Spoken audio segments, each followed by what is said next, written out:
Hare Kṛṣṇa, please accept my humble obeisances. All glories to Srila Prabhupāda. Thank you for joining,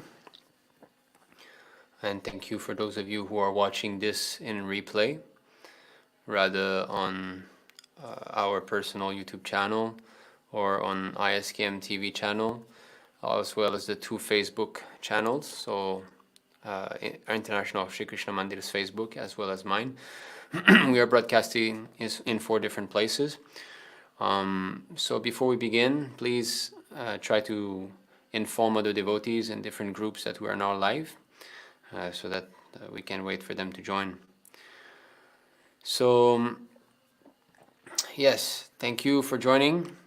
Today is a very important topic that is always in my mind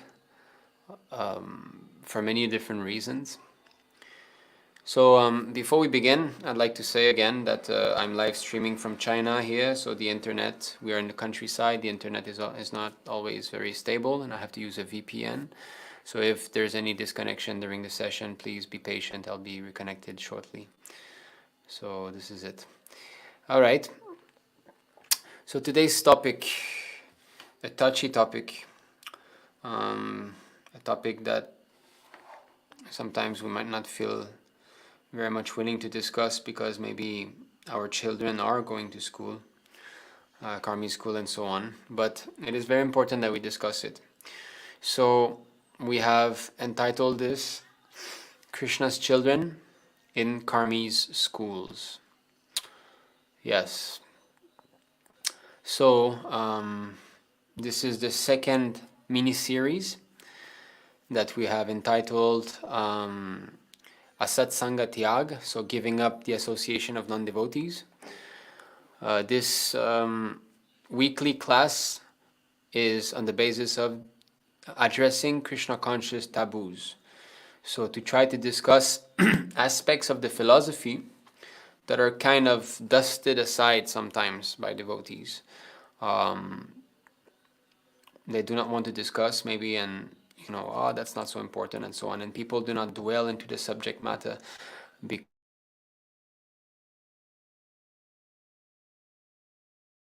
they do not want to face the fact that maybe there's a lack of surrender. There are many different reasons, but it's very important to discuss these matters. They are, the instructions given by the spiritual master, the Acharya, Srila Prabhupāda. So they should not be neglected. We should not cherry pick any aspects of the philosophy to suit our own comfort, right? So, Hare Kṛṣṇa, all devotees, thank you very much for joining. As usual, I will not be looking at the comment section during the class. Sorry for that if that bothers you, but if you have any questions, you can post it at any time, it does not matter. And towards the end, we will be going towards, through all the questions again, and in this way we'll be answering. So you can post your question, no problem, but I won't be answering them during the class, so that the class can flow nicely. So, okay. So I can see that not so many have joined. So maybe there's some engagement. Tomorrow is Narasimha Chaturdasi. Or maybe they're going to be joining later on, or maybe some of them don't want to be discussing this topic. Okay, so we shall begin with shall try to invoke the blessings of the Acharya to try to speak properly on this subject matter, be properly representing Srila Prabhupada, his vision, his teachings, not trying to incorporate any of our mental speculation. So this Mangalacharana prayer is very important for that, to try to invoke the blessings of the Acharya, so that we can act as a tool in their hands and not be, falsely showing something different than the Siddhanta presenting by the Acharyas.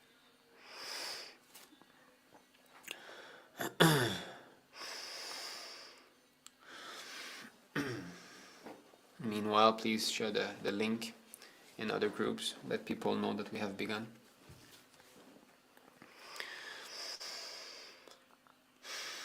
Om Jnanatimirandhasya Gyananjala Shalakaya Chakshurunmilitam Yena Tasmai Shri Gurave Namah Shri Chaitanya Manobishtam Stapitam Yena Bhutale Swam Rupa Kadamahyam Dadati Swapadantikam Vandeham Shri Rupa Vandeham Shri Guru Shri Uta Padakamalam Shri Gurum Vaishnavamscha Shri Rupam Sagrajatam Sahagana Raghunantam Vitam Tam Sajivam Sadvaitam Savadutam Parijanam Sahitam Krishna Chaitanya Devam Shri Radha Krishna Padam Sahagana Lalita Shri Vishakam Vitamscha E Krishna Karuna Sindhu Dinabandho Jagatpate Gopesha Gopika Kanta Radha Kanta Namostute Tapta Kanchana Gaurangi Radhe Vrindavaneshwari Vrishabhanu Sute Devi Pranamami Hari Priye Vanchakalpatarubhischa Kripa Sindhubhya Evacha Patitanam Pavanebhyo Vaishnavebhyo Namo Namaha Namo Vishnu Padaya Krishna Prishtaya Bhutale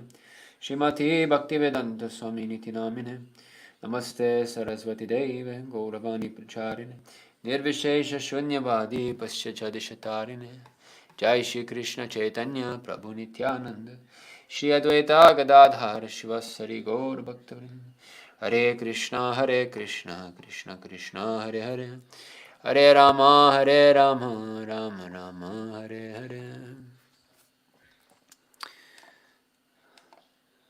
Okay, so we shall begin.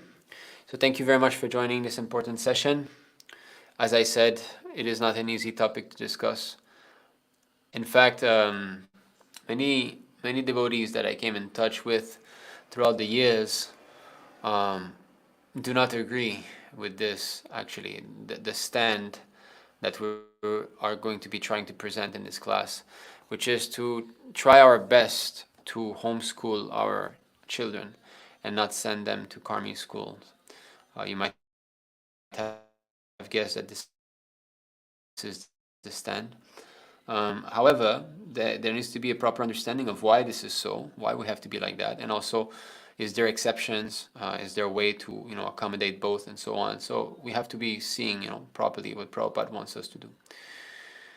So this subject matter has to be discussed, and we should not find it like a controversy.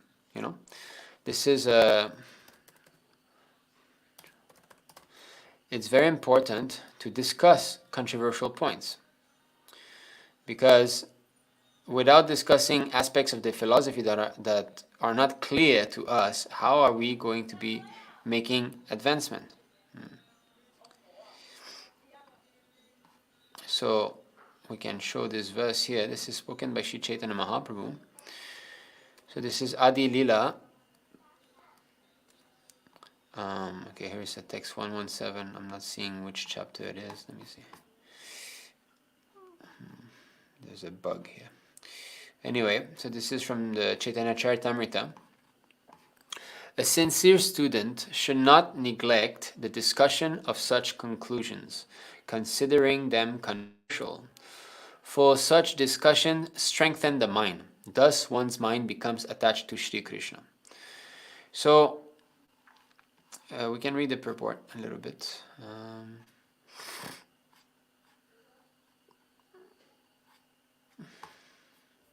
Srila Prabhupada here says, let me see if I'm sharing. Yes, okay.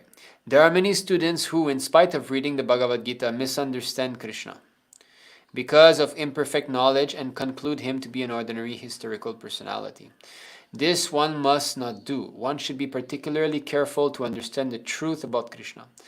If because of laziness one does not come to know Krishna conclusively, to know Krishna does not just mean to know him as a person, but to know his instructions, his pastimes, his paraphernalia, his qualities, so everything. So instructions of Krishna are also Krishna, right?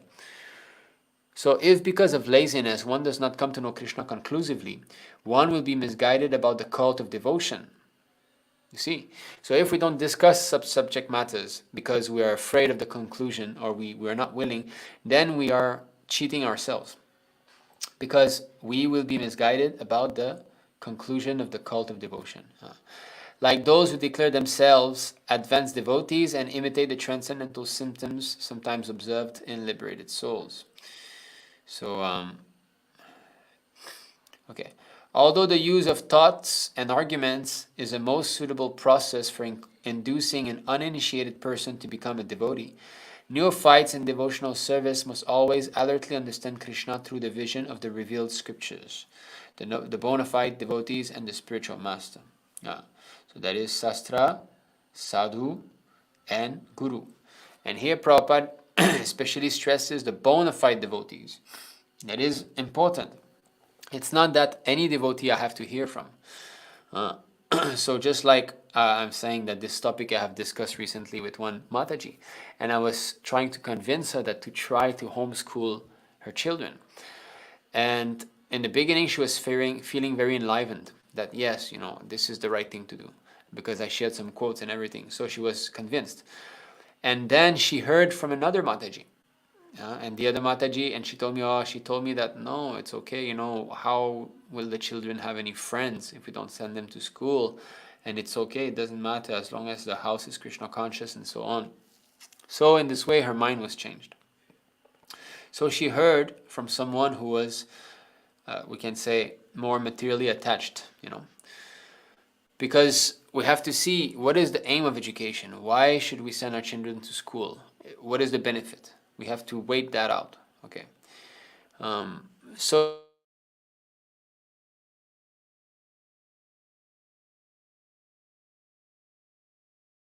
he's repeating what Srila Prabhupada is saying, and he's speaking on the strength of the scriptures. That's the bona fide. So the three. So to double check who is bona fide, we have to double check with Prabhupada and his books. To know which books are bona fide, we have to see from the bona fide devotee and from the spiritual master, empowered. Of course, the spiritual master is known by the result. And to know who is a bona fide spiritual master, well, we have to study Prabhupada books and hear from those who speak on the strength of Prabhupada books. So they all complete one another. Unless one hears about Shri Krishna from such authorities, one cannot make advancement in devotion to Shri Krishna. The revealed scriptures mention 9 means of attaining devotional service, of which the first and foremost is hearing from authority. So the seed of devotion cannot sprout unless watered by the process of hearing and chanting. One should submissively receive the transcendental message from spiritually advanced sources and chant the very same message for one's own benefit as well as the benefit of one's audience. So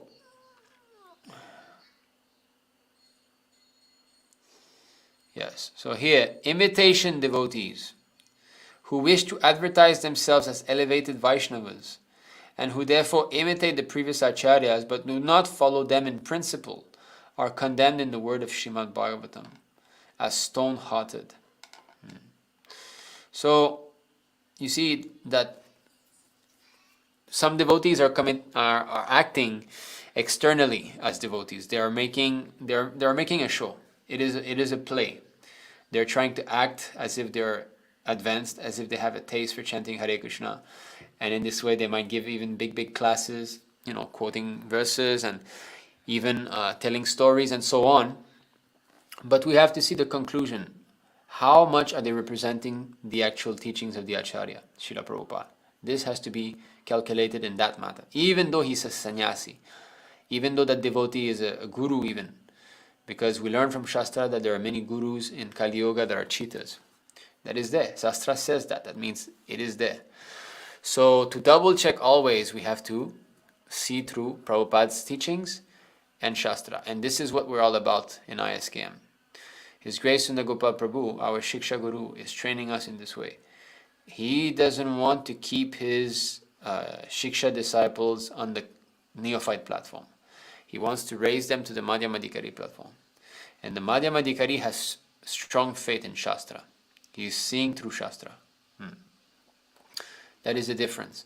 Whereas a neophyte devotee does not have strong faith. So let us begin. Okay. So what is education? What is the goal of education, right? Why this topic touches me very much is because I went through that. So I was born in a devotee family. My father and mother are devotees, and I was sent to a Karmi school. So I have first-hand experience of the result of what that did to me. And in some way, I don't blame devotees who are not fully convinced of that, in some way, because my conviction personally comes a lot because of having experienced it. But that is second-class intelligence. Prabhupada says first-class intelligence is to accept. You read from Shastra and you accept. Second-class intelligence, you got to get burned to learn, you know. Just like a child, if you tell him fire burns, fire is hot, you're going to burn yourself, it's going to hurt. So if he's very smart, okay, then I won't touch. But if he's like, oh really? Let me see if that's true. And he touches and he burns himself. So that's second-class intelligence. So I have second-class intelligence. I have to learn things sometimes the hard way. So Krishna had to bring me back by force, you know. Because it is said in the Bhagavad Gita that those children that are born in the movement, they're not ordinary children. They have done a long, after a long period of practice, they have not achieved perfection.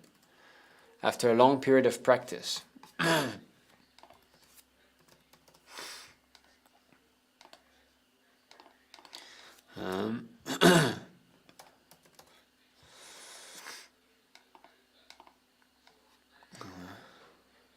sorry. So this is chapter 6 of Bhagavad Gita.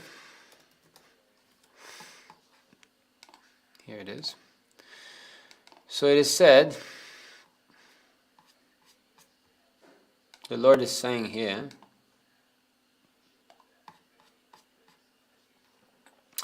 so the unsuccessful yogi, after many, many years of enjoyment on the planets of the pious living entities, is born into a family of righteous people or into a family of rich aristocracy. Okay?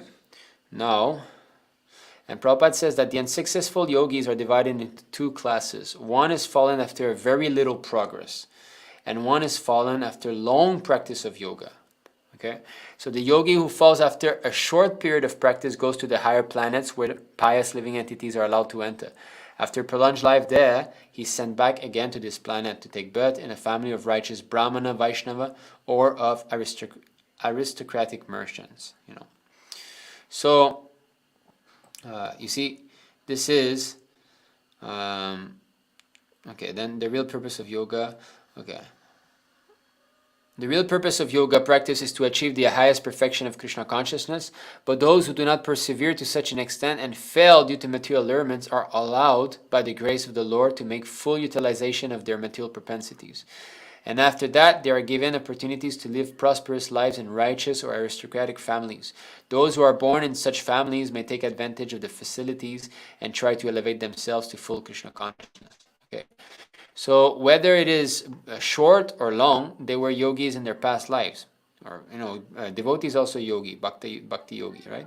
Or he takes his birth in a family of transcendentalists who are surely great in wisdom. Verily, such a birth is rare in this world. Birth in a family of yogis or transcendentalists, those with great wisdom, is praised herein because the child born in such a family receives spiritual impetus from the very beginning of his life.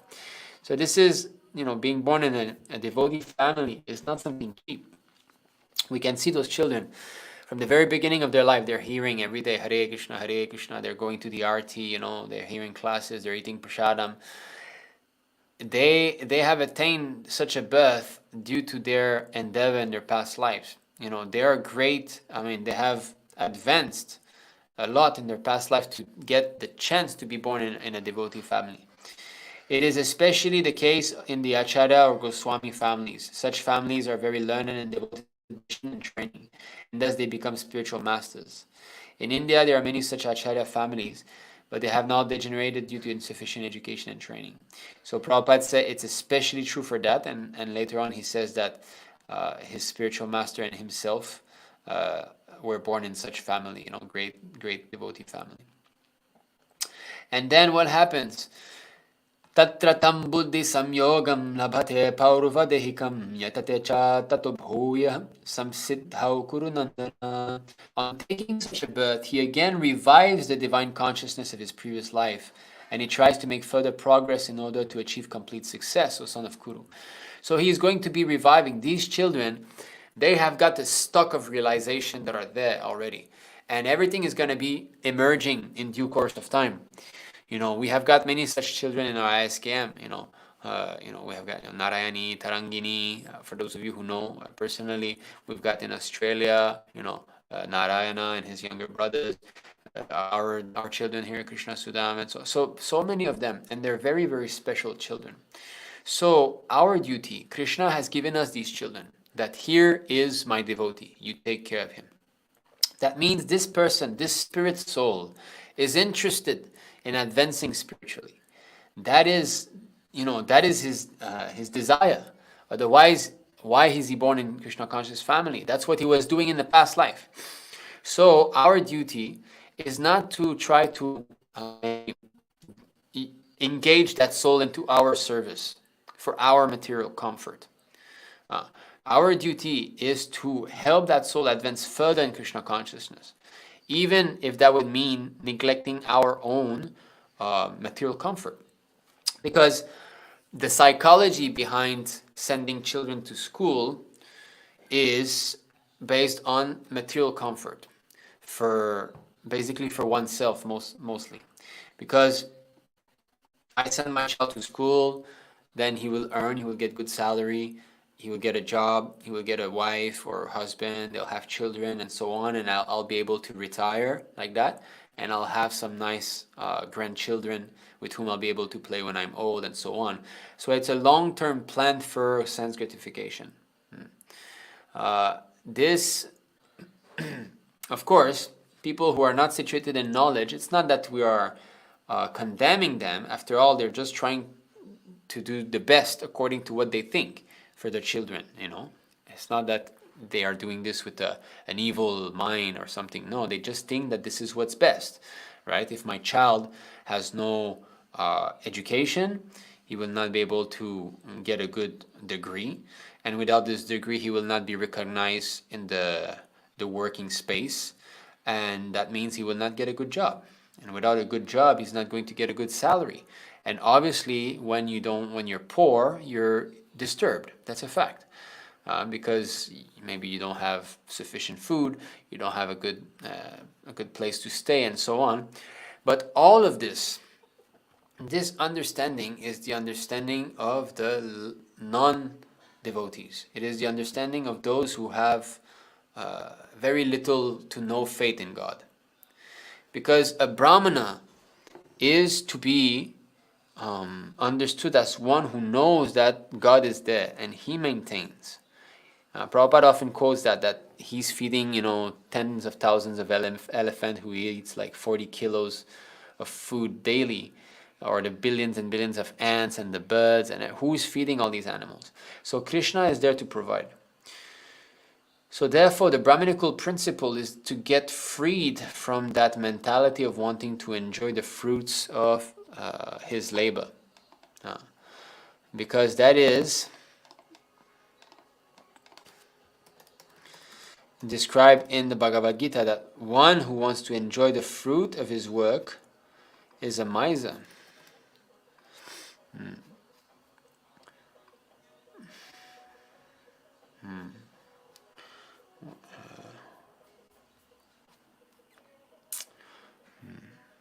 So I'm not finding now. Misers. Yes. So it's chapter 2, text 49. So Bhagavad Gita 2:49. Alright. I'm sharing the screen. Here it is. Okay, so O Dhananjaya, rid yourself of all fruitive activities by devotional service, and surrender fully to that consciousness. Those who want to enjoy the fruits of their work are misers. So this understanding of wanting to enjoy the fruit of my work, which is basically concretely put, it means I get money and I do nice things with my money, like, buying a nice car, buying a nice house, going on vacations, eating in restaurants, all of that. So Krishna is saying such people are misers. So the Lord said, Srila Prabhupada says here, except for work and Krishna consciousness, all activities are abominable because they continually bind the worker to the cycle of birth and death. So that is the thing here. Bind the worker. One should therefore never desire to be the cause of work. But this whole modern day education that, you got to make money, you got to get a position in society, people got to respect you, it's all about enjoying the fruit of your work. And in this way, you become more and more bound up in the reactions of karmic activities. You're creating a chain of activity that means you must suffer, enjoy the reaction. In this way, you're bound up. One should therefore never desire to be the cause of work. Everything should be done in Krishna consciousness for the satisfaction of Krishna. Misers do not know how to utilize the assets of riches which they acquire by good fortune or by hard labor. One should spend all energies working in Krishna consciousness, and that will make one's life successful. Like the misers, unfortunate persons do not employ their human energy in the service of the Lord. So our energy, what do we have? We've got our life, we've got our money, we've got our intelligence, and we have our words. With these four types of energies, we can serve the Lord. So life is the best, meaning one surrenders for the preaching cause. He doesn't care about maintaining of the body and everything. He has faith that if I simply try to push this Krishna consciousness movement forward, the Lord will maintain me and even my family. And we are seeing that. How some grihastas preachers are being maintained by the Lord, even though they have got a family. Sorry. I'm just looking for my bottle of water. Where did I put it? Okay, just give me 1 second.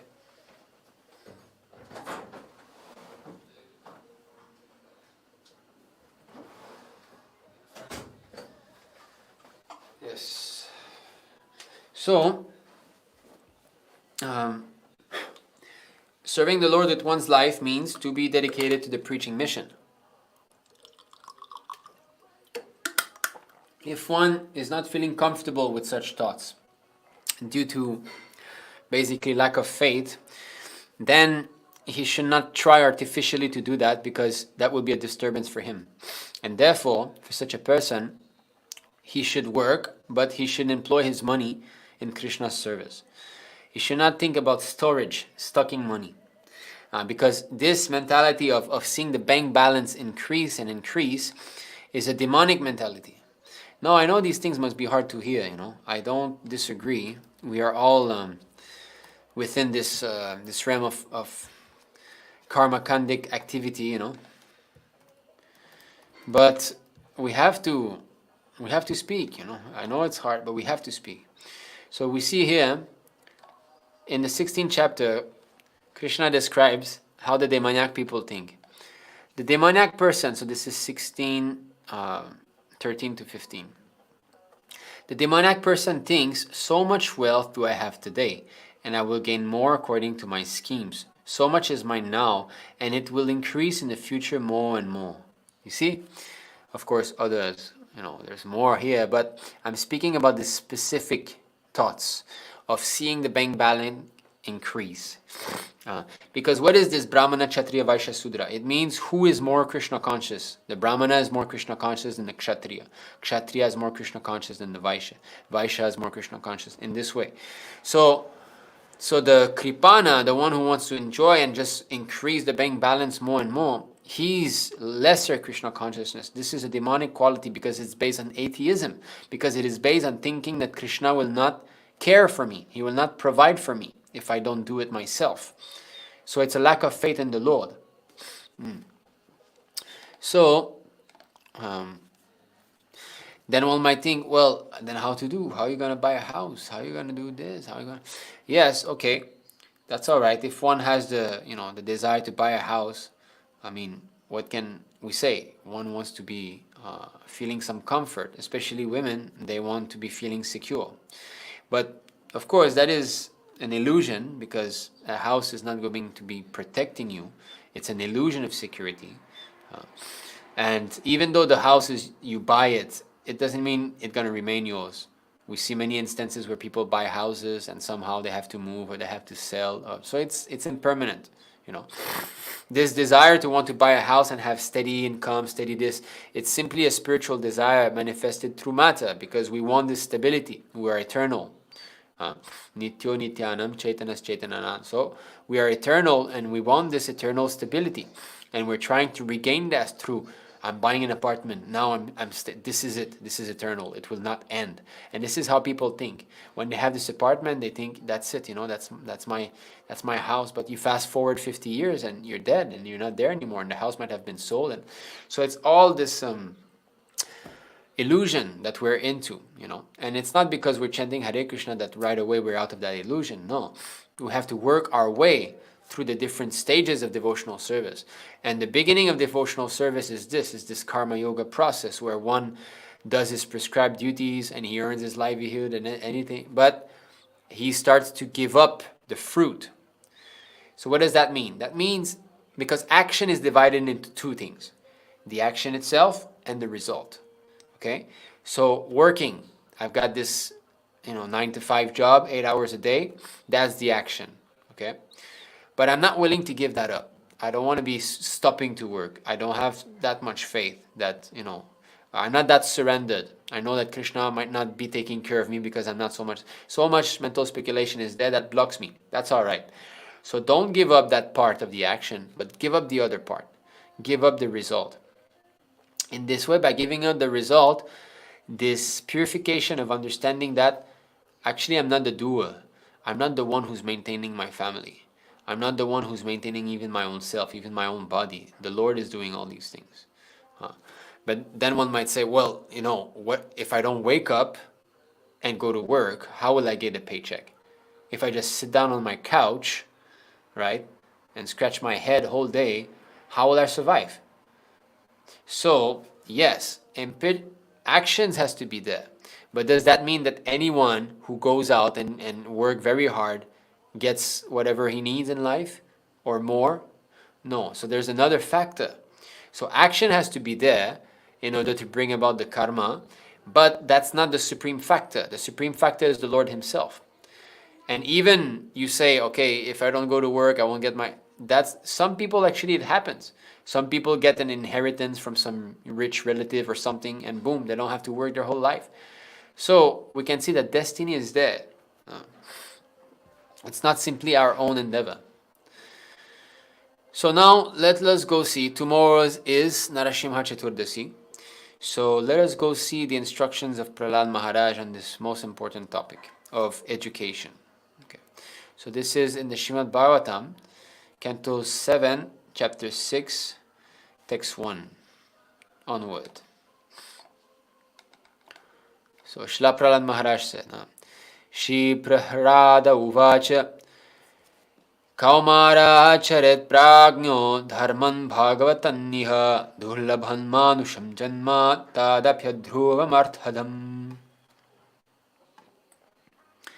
Prahlāda Mahārāja said, one who is sufficiently intelligent should use the human form of body from the very beginning of life, in other words, from the tender age of childhood, to practice the activities of devotional service, giving up all other engagements.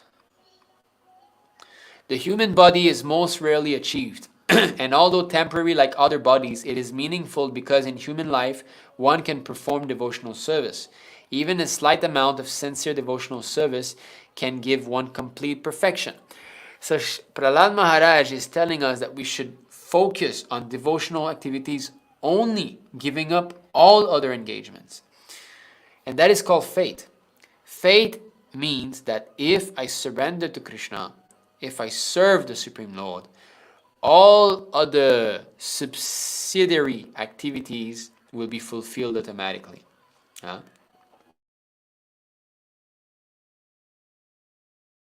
Krishna says in Bhagavad Gita, so one who has got the great reservoir of water doesn't need the small reservoir of water. And Prabhupada gives the example that just like in some villages in India, you have got different wells, Okay, so one well will be there for washing the clothes. One well will be there for maybe taking bath. One well for drinking in this way. Yeah. But if you've got the river, flowing water is constantly pure, there's no need of having so many different wells. You go directly to a river that will fulfill all your needs. So that is Krishna consciousness. Surrendering to the Lord means that, is that all other things, all other duties will be fulfilled with this one stroke. Okay. Srila Prabhupada here is speaking. So let us go see the next verse. The human form of life affords one a chance to return home back to Godhead. Therefore, every living entity, especially in the human form of life, must engage in devotional service to the lotus feet of Lord Vishnu. This devotional service is natural because Lord Vishnu, the Supreme Personality of Godhead, is the most beloved, the master of the soul, and the well-wisher of all other living beings. So this is what we have to become convinced of, and that is lacking. We are not yet fully convinced of this philosophy. We have to be frank with ourselves. We're not 100% convinced of all of this, because if we were 100% convinced, we would be liberated. We will be above the three modes, because the Uttama Adhikari is beyond doubts, completely beyond doubts. The Madhyama Adhikari, the intermediate devotee, still has some little doubts there. Now we might say, how come? Madhyama Adhikari is very advanced, he's a preacher and so on. How is he having doubts? Well, for example, Shastra says that the deity is non-different than Krishna. That is what Shastra says. So, are we accepting that? 100%. Shri Chaitanya Mahaprabhu, he saw the deity and he fainted. So are we accepting this 100%? Are we acting with the deity like that? So you see, so there's still some subtle doubts that are there. And the Kanishta Adhikari, he is full of doubts. Sastra, he doesn't believe. Every different angles, he will have some doubt. He will have to put forward arguments and so on. So we should not be hearing of such topics from a Kanishta Adhikari. We have to hear from someone who's repeating the instructions of Srila Prabhupada. So the next verse spoken by Prahlad Maharaj is telling us that sense gratification is there already in all. Okay, so Prahlad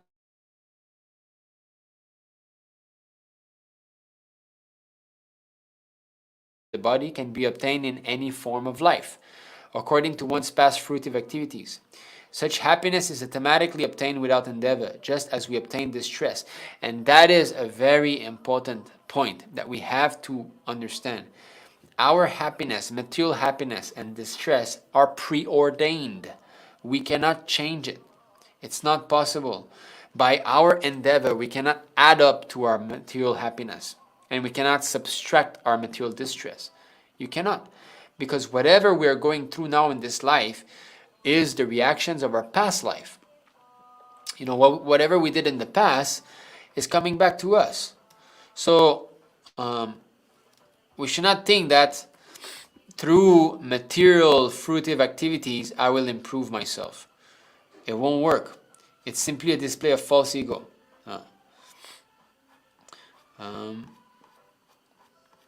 Concerning this, yes. So this is 429:58 Bhagavatam. So the result of whatever a living entity does in this life are enjoyed in the next life. You see? So it's a link, it's a chain. It's a chain. Whatever we did in the past life, we're enjoying in this life, and what we're doing in this life, we'll enjoy or suffer in the next life. So what does your endeavor has to do? It has nothing to do. Actually, you're simply creating a further chain of reactions that you have to go through in the next life. And that's why pious activities are not good also.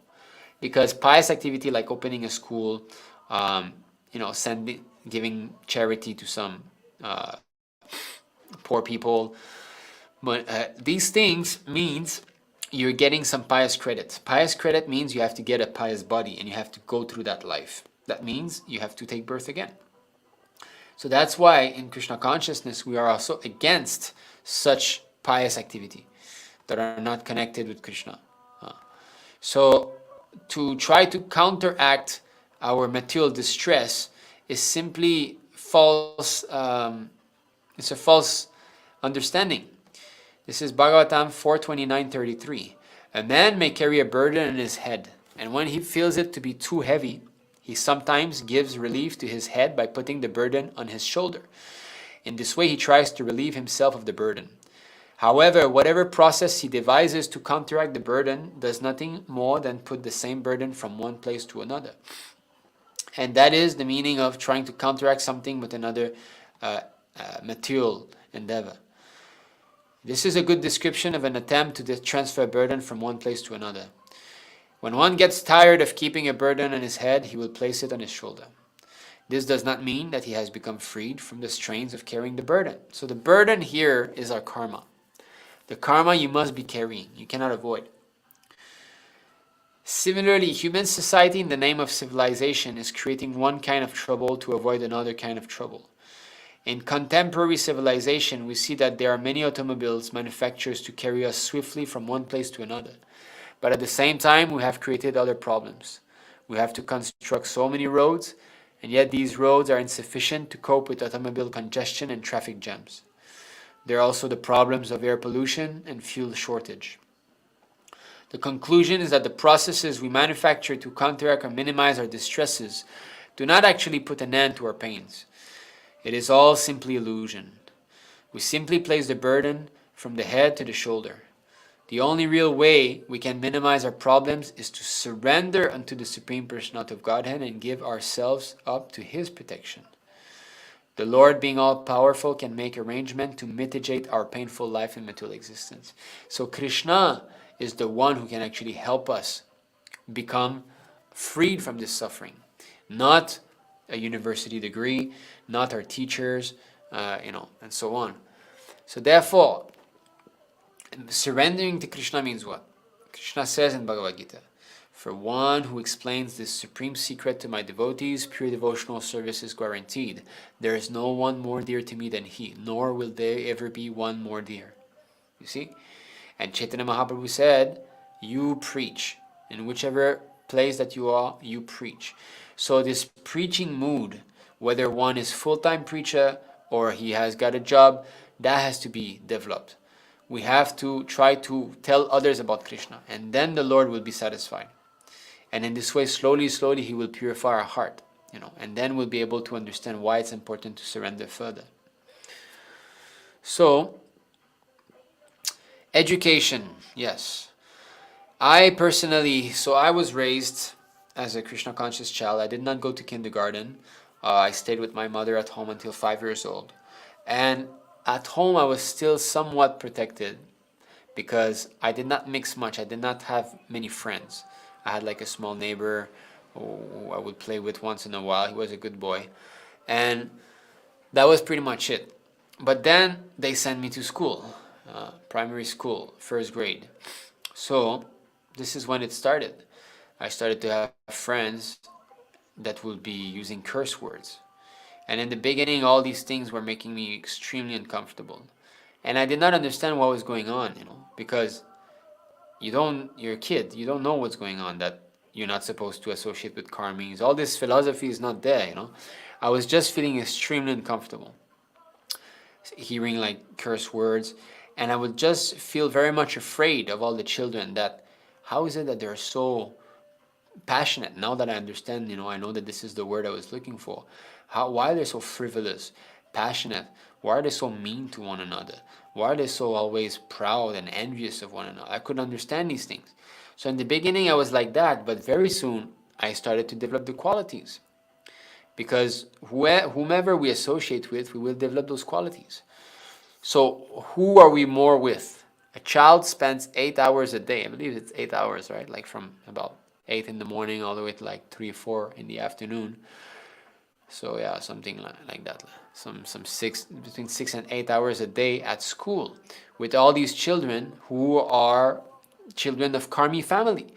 So naturally, you will try to please them. And what pleases them? Sense gratification, right? So you'll try to imitate. I still remember, I was, of course, vegetarian. I started to eat meat when I was 13 years old.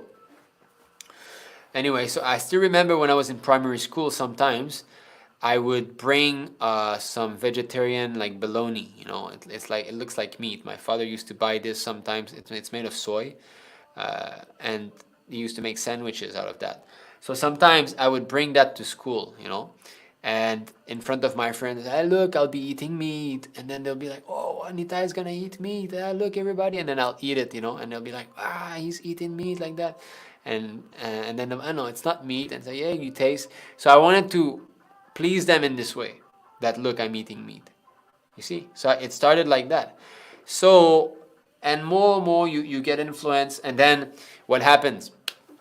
Well, the boy there, he's gonna go see, it's his birthday, and he's inviting you, and what is your parents gonna say? Of course, my father had no choice, like, my poor boy, everybody's going to the birthday, and I'm not gonna tell him, no, you don't.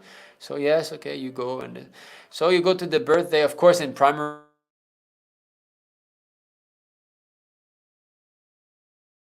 and then who knows, maybe he might give you some chocolate, and okay, you start to eat chocolate in this way, and there might be eggs in the chocolate or in the bread or whatever. So in this way, the contamination increases, and you start to just, these people are all nice, they're nice people, right? So how do you gonna be developing an understanding that you have to give up their association when every single day you're with them and you're thinking that these people are nice? Because now your conception of nice is whoever can help me enjoy my senses. That has boiled down to that, because this is what they teach at school. People who are nice to you means those who help you enjoy your senses. This is the philosophy. So in this way I grew up, and at the age of 10, 11, which is what, grade like 4, right? In Canada we start like at 6-year-old, grade 1, 5, 6-year-old, like that. So yeah. So 10, 11 years old, I remember telling my father, Papa, I doubt, I have doubts about Krishna. So my father looked at me and said, you're doubting now, right? I said, yeah, I don't know, if Krishna is God. So 10-year-old, finish already. I was not believing. And, my father did not have proper guidance at the temple. He was sort of not properly guided, These so-called gurus, they initiate you and then they go away. They don't really care for your spiritual advancement. They don't try to guide, and they cannot guide anyway if they're not properly connected. So in this way, and also, my friend gets the new Nintendo, right? So, Dad, can I have the Nintendo? So my father, he tried his best. He tried to keep out the video games and the TV out of the house as long as he could. But at one point, all your friends are getting it, and you're asking. I was asking, I also like to have this. So how long can the father say no to one's child and see him like unhappy?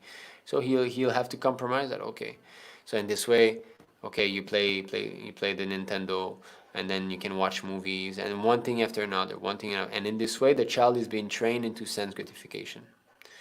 So that was it. After a 10-year-old, 11-year-old, my Krishna consciousness was finished, whatever little I had. Before that, I still remember I used to chant. Like 8 years old, my father used to make me chant, some 4 rounds in the morning and a few more rounds throughout the day. And I used to draw Krishna conscious drawings, and it was still a little bit there. But 10-year-old, I was done. And that's why Prabhupada said, actually, when a child turns 10-year-old, the parent has to become like a tiger, extremely strict, because this is when they deviate. And I could see that in my own life. And that is not even speaking about high school. Of course, now I know that the Western schools and Indian schools, there must be some difference, although Indian schools are becoming more and more like Western schools, but still, it is not, still not on the same level.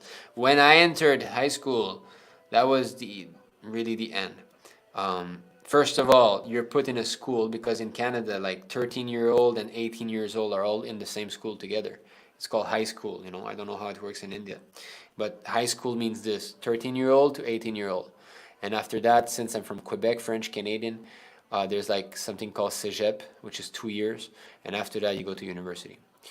So so I go there, and then I see some 17, 18-year-old who are all about drinking, smoking, illicit sex and all.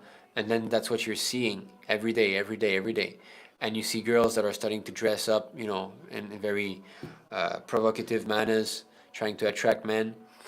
And that's it. 13-year-old, I was smoking, I was drinking. I learned how to smoke ganja from actually, my sisters. My sisters, they were at that time 20, 21. They were completely fallen away from Krishna consciousness. So they had all these nonsense friends. So I remember the first beer that I drank was with my second eldest sister. And like the first ganja that I smoked was with my other sister, a very nice sisters. Of course, I'm not blaming them, but this is material relationship. We're hurting one another without understanding what's going on. So 13-year-old, I was done. 14, 15, 16, and they are only degrading. So completely finished, And if it was not for the Lord's mercy, who gave me very, strong suffering in my life, I would not have come back to Krishna consciousness. I had to go through broken legs. I wanted to go in the army. And hopefully the Lord, arranged that my leg got broken, so I could not go in the army. What would have I done there, right? Start to fight in Afghanistan and all these things. How could have I become a devotee in this atmosphere? So I broke my leg. Then later on, I was going to marry a woman that was a very low grade character. I got cancer, so I had to leave China and go back to Canada for 6 months for treatment, and that kind of broke up the relationship. And so many things like that, one after another. I had to go through so much suffering. So if we do not help those Krishna conscious children advance in Krishna consciousness, then the Lord will have to take over. And how is he going to do that? Through suffering. If they're less fortunate, they won't be brought back at all. And that I have seen. I've seen many of the children that I grew up with in the temple that completely deviated. And when I started to practice again Krishna consciousness in 2014, reading Bhagavad Gita, chanting Hare Kṛṣṇa, I was on my own, so it was extremely hard. I had not met ISKCAM devotees yet. It was so hard. And I remember going back to Canada, and I didn't have any knowledge, sastric knowledge, very, very shallow. So this asat-saṅga-tyāga, giving up the association of non-devotees, was not understood by me at that time. And not eating in restaurants and all these things. So my sister invited me that, I'm going to go to the restaurant and Rukmini is going to come. So Rukmini used to be one of our childhood friends. She was more my sister's friends. They were of the same age, like 6 years older than me. So let's go to the restaurant together. So, okay, let's go to the restaurant. So I go with my sister, I remember. So I'm sitting down, and mind you, I'm starting to read Bhagavad Gita at that time. I was still chanting, So now I was sitting down in the restaurant, and all of this knowledge that I'm reading is coming back in my head, And then I'm seeing Rukmini taking a wine bottle and starting to... So here's a girl named Rukmini who's like drinking wine right in front of me. And then my sister, also Krishnamrita, she's pulling out a glass of wine and started to drink. And now my head started to spin, I was like... And then I had to stand up, and I went in the bathroom, and I could not understand what was going on. I closed the door, and I was like spinning like this. I was having a anxiety crisis, that what's going on, what's happening. So I did not understand. I have to give up that. Even though they're family members or old friends, I have to give up their association. I was not strong at all. I was just a beginner, and I could understand that they were dragging me back. So that is asat-saṅga-tyāga. We must learn how to give up the association of non-devotees. And going to a Karmi schools means every single day you're going to get their association. Every single day you're going to hear them talk. You're going to have atheistic teachers. You're going to have atheistic friends, right? And all they're going to be teaching you directly or indirectly is what? Sense gratification is the aim of life. That's all. That is the only thing that they're going to tell you, that you have to improve your situation. You have to work hard so that you can get your money. And so all about entangling you in karmic activities again. But Narada Muni says, this is 429.34. Narada Muni continued, O you who are free from all sinful activity, no one can counteract the effects of fruitive activity simply by manufacturing a different activity devoid of Krishna consciousness. All such activity is due to our ignorance. When we have a troublesome dream,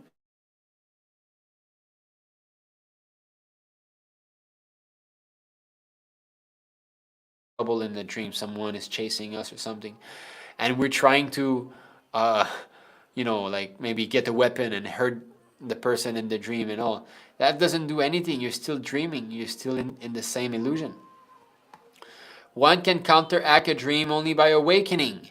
Similarly, our material existence is due to our ignorance and illusion. Unless we awaken to Krishna consciousness, we cannot be relieved of such dreams. For the ultimate solution to all problems, we must awaken to Krishna consciousness. So therefore, I'm pushing so much my son to just become Krishna conscious. I'm not sending my son to school because I know all that I've been through. I have more experience than many, many devotees on this matter because I was, somehow a little devotee. I left and I came back. And I know other devotees also like that, like Mahaprabhu in Singapore. He went through the same thing. And if he had the choice, he would not send his daughter to school. But in Singapore, they force you, right? It's illegal to. Anyway, that's another thing. And I know another Mataji, her name is Jairadhe Devi Dasi. She is the wife of Ramananda Rai, who's a nice devotee who lives in Quebec, Canada. They have homeschooled their 5 children.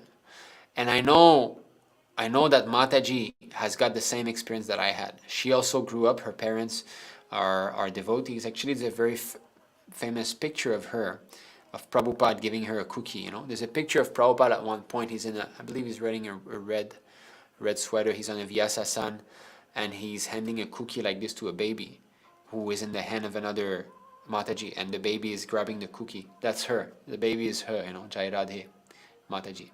So, anyway, and she went to school, and I heard from my mother how they also deviated, they went away from Krishna consciousness and all. So they have homeschooled their 5 children. They're still homeschooling them. The eldest now is called Keshava. Keshava. He's about 20 years old. The second, called Bhima, is like, I think maybe 17, 16. Then the third is a daughter called Premanjali. She must be about 13, 14 by now. The fourth is Prahlad, who is about 10-year old, I think, by now. Maybe more. Maybe like 13. Anyway.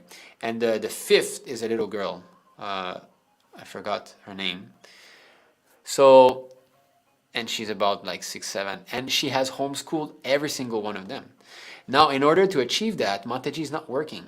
Prabhu is earning, So that's another important thing, that if we want to be homeschooling our children, it has to be clear that the wife should not be working. She should be the one, working the most about homeschooling them. And the husband should be the one earning the money, right? So, and they have done it. And not only have they done it, they have done it in a hard way, because in Canada it's also illegal to not send your child to school. The only way you can do it is if you follow the curriculum at home and you come and show up for the examination. So she had to follow the curriculum of the Canadian government. That means all these history books, all this mathematics, she had to go through this, and then teach that like that. So it must have been really hard, especially the first one. After that, second one, easier because you've been through it and you can engage the first one to teach the second one, right? And this way he reminds. So, but they're doing it still, The younger one have still not graduated from high school.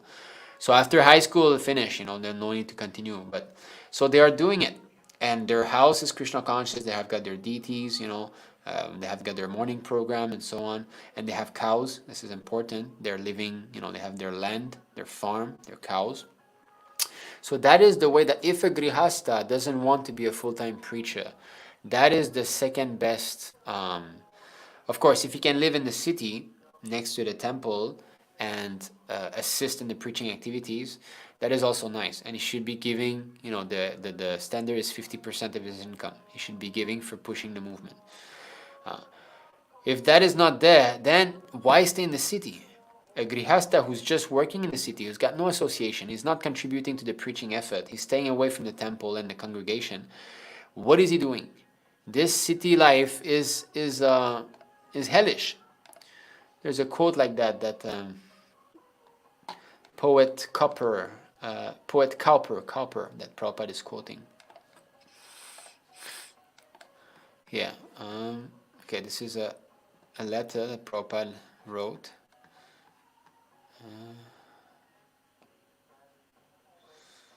Okay. So this is about, starting a school, a Gurukula. So Prabhupada is, if you take charge of the children of our devotees and give them nice education strictly on Krishna consciousness principles, it will be a great help to the preachers. Yeah, this is another thing, that Grihasthas should be supporting one another. The best thing is this, actually, not just to homeschool our kids, but to cooperate with other Grihastha to homeschool other devotees' children. Let's say that some Grihasthas are just taking care of the children, then other Grihastha can focus more on preaching, right? Just like our 6 students, husbands and wives, who are preaching in London. One of them has got a child, and as soon as she is at least 2 years old, she may be sent under your care. New Vrindavan is just a suitable place for keeping cows and children. It will be an ideal residential quarter, completely for spiritual life, and I hope for the future the Americans must evaluate this enterprise as very, very valuable. So, New Vrindavan, a very nice atmosphere, natural. Okay, this is about writing books. Now, where is this? Okay. Actually, I have noted to start the school in any city. City life, especially in this age of Kali Yuga, is very much polluted. Poet Cowper stated that the city is made by men and the village is made by God. So in the village, there is a natural tendency for Krishna consciousness. So we want to develop such atmosphere in New Vrindavan. Your cooperation in this matter would be very much encouraged by me. Thank you once more for your letter. So Grihasthas should make their living facility actually outside of the city if they're not willing to contribute to the preaching movement, pushing forward the movement. Okay, so education. Education. Let me just close a few tabs.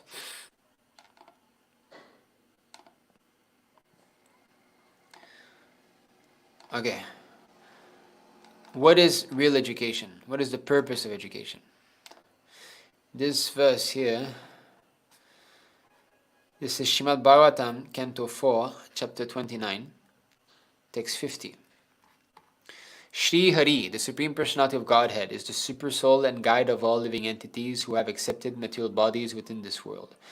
He is the supreme controller of all material activities and material nature. He is also our best friend, and everyone should take shelter at his lotus feet. In doing so, one's life will be auspicious. Now, the purport, Srila Prabhupada quotes many nice verses. Here, this is from the Chaitanya Bhagavata. So we have Chaitanya Charitamrita, but this is Chaitanya Bhagavata. So it is said, one who has fixed his mind on the lotus feet of Krishna is to be understood as having the best education and as having studied all the Vedas. You see? So the goal of education is to have our mind fixed on the lotus feet of the Lord. That's all. This is the meaning of education. We are spirit soul and we're trying to revive our Krishna consciousness. That's the whole thing. This is what is going on now. Not that we should increase our material ego, thinking that I'm this body, I have to maintain myself, eating, sleeping, mating, earning.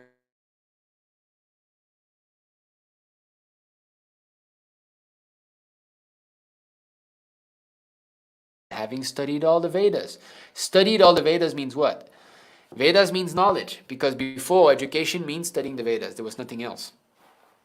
But now all these different limbs of scientific knowledge, artistic knowledge, whatever, geography, and all these things, is the modern day so-called Vedas. This is where they study. So if you just become a devotee of Krishna, a strong devotee of Krishna, it is understood that you have got all education.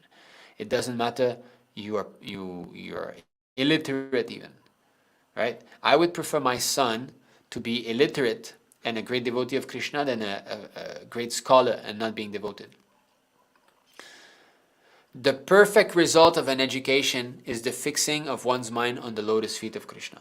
Again, so that is the real purpose of education, to just remember the Lord. Conquering the world by means of material education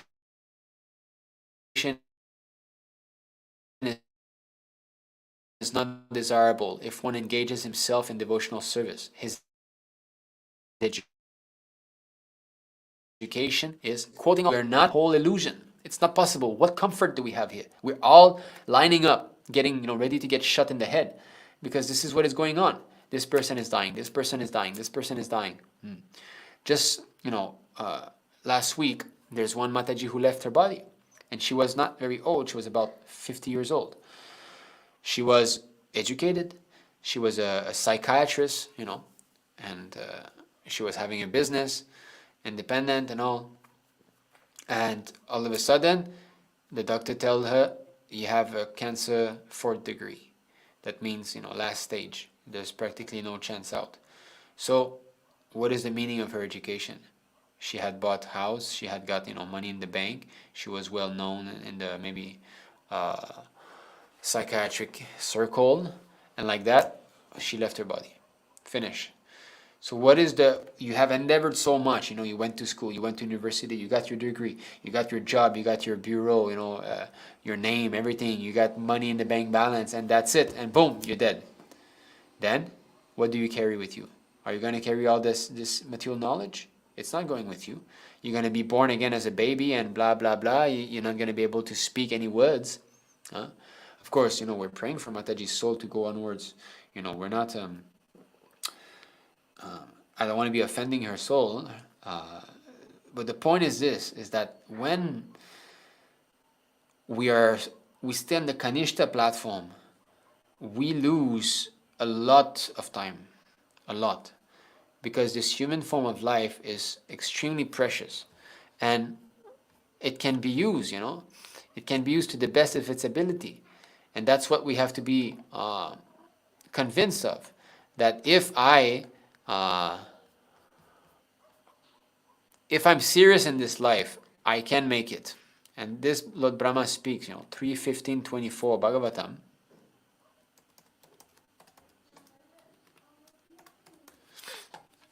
We should not think that I got a couple of lives left. That is not very intelligent. Who knows what will happen in our next life?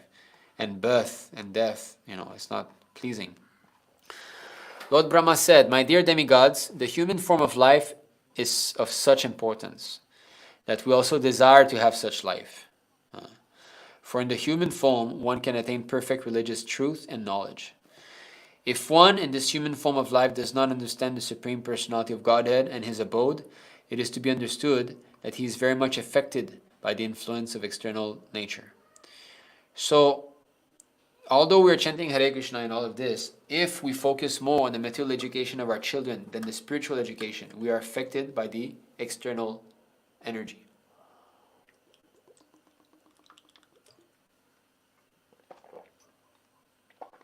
Sorry, I'm taking one moment. So this is Brahma speaking. And the demigods pray like that. They are actually somewhat jealous of us that we have this chance to advance spiritually faster than they.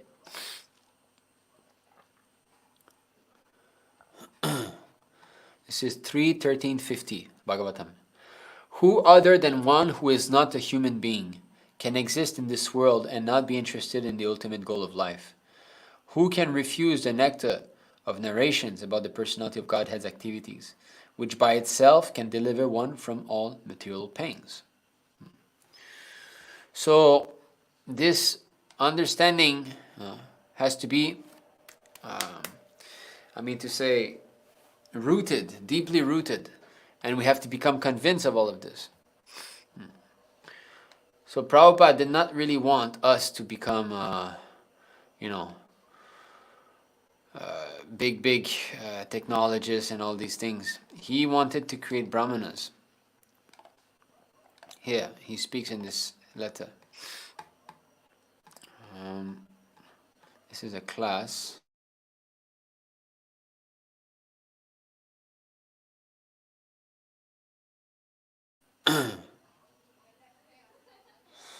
Therefore, we are teaching in our Dallas children simply to learn Sanskrit. We have nothing to do anything else. They're not going to be technologists or servant of everyone. So that is a fact, unfortunately. And we can see our working grihastas, those who are working. I was also working not long ago. So somehow or other,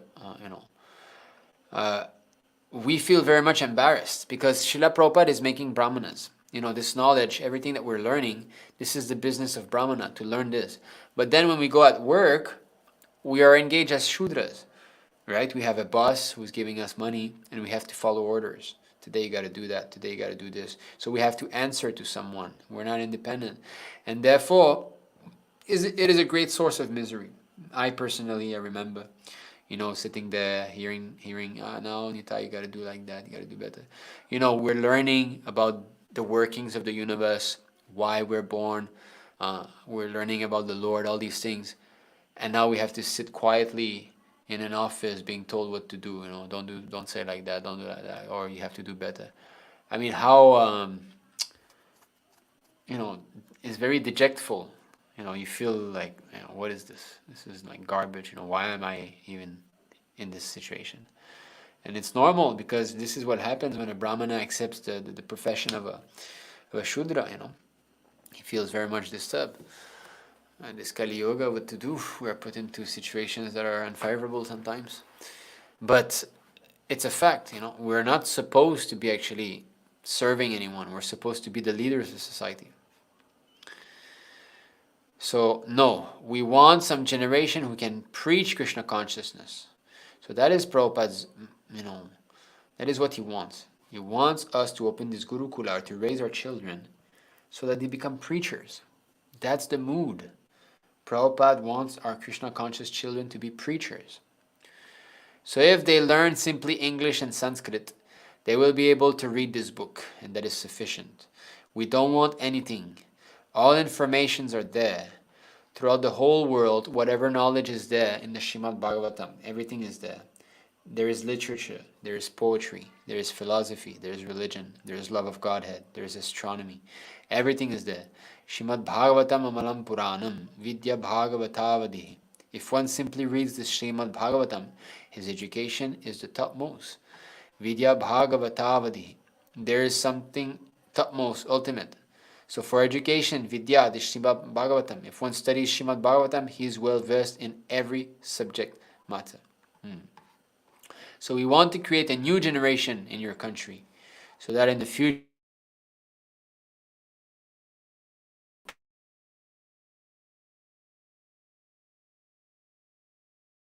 we have come here not to exploit your country, but to give you something substantial. This is Krishna consciousness movement. So you see, we have got a great responsibility to train the next generation of preachers. All these children that are there, they should have the mood that this is what I'm going to be when I grow up. I'm going to be preaching. I personally tell my son, I said, when you grow up, you're going to help me to preach? And he's like, yes, I'll preach. I'll preach like Papa. So he's like that already. I'm not going to be put, because we are working, right? Or, I was working. I know what it is. Do we like it? Are we happy? Going there 8 hours a day, hearing someone. We're not happy doing these things. So why should we bring our children into a position that us ourselves don't like? Why shouldn't we try to get our children relief from that? What is the motivation behind this, that we are trying to make them, big scholars and big university? Why? Is it because we are thinking about our retirement? We're thinking that he will be settled nicely, so when I retire, I can be with him, he'll take care of me. And this is another nonsense, because retirement means vanaprastha. Vanaprastha means you leave the family and you just come back once in a while. So vanaprastha, 50-year-old, the whole family business should be done. We should not become a burden for our children, that now I'm here, now I'm old, you take care of me now. Why? That is selfish, And this is the way that those karmis work. They invest so much in their sons, especially because they know the son will take care of me. The daughter, she'll go away, right? She'll belong to some other family at one point. She'll be there. But the son, he's the one who's going to be taking care of me. So especially they stress, right? So this is why, in India and in China here also, so much is there on the son, and sometimes the daughters are neglected because of this selfish attitude of knowing that I'll be maintained by my son.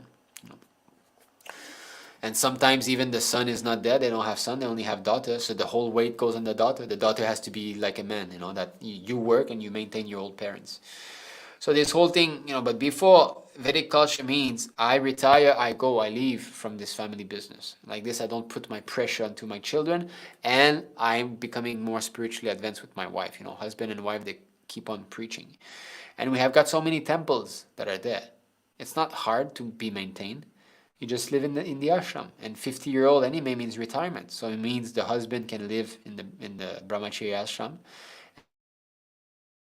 and the wife will live in the arrangement that they're making for Matajis, and in this way they can be fully engaged. So yes, this is it. Our method of raising children should be in line with what Prabhupada has laid out for us. This is a letter, 7 March 1972 to Aniruddha. Okay.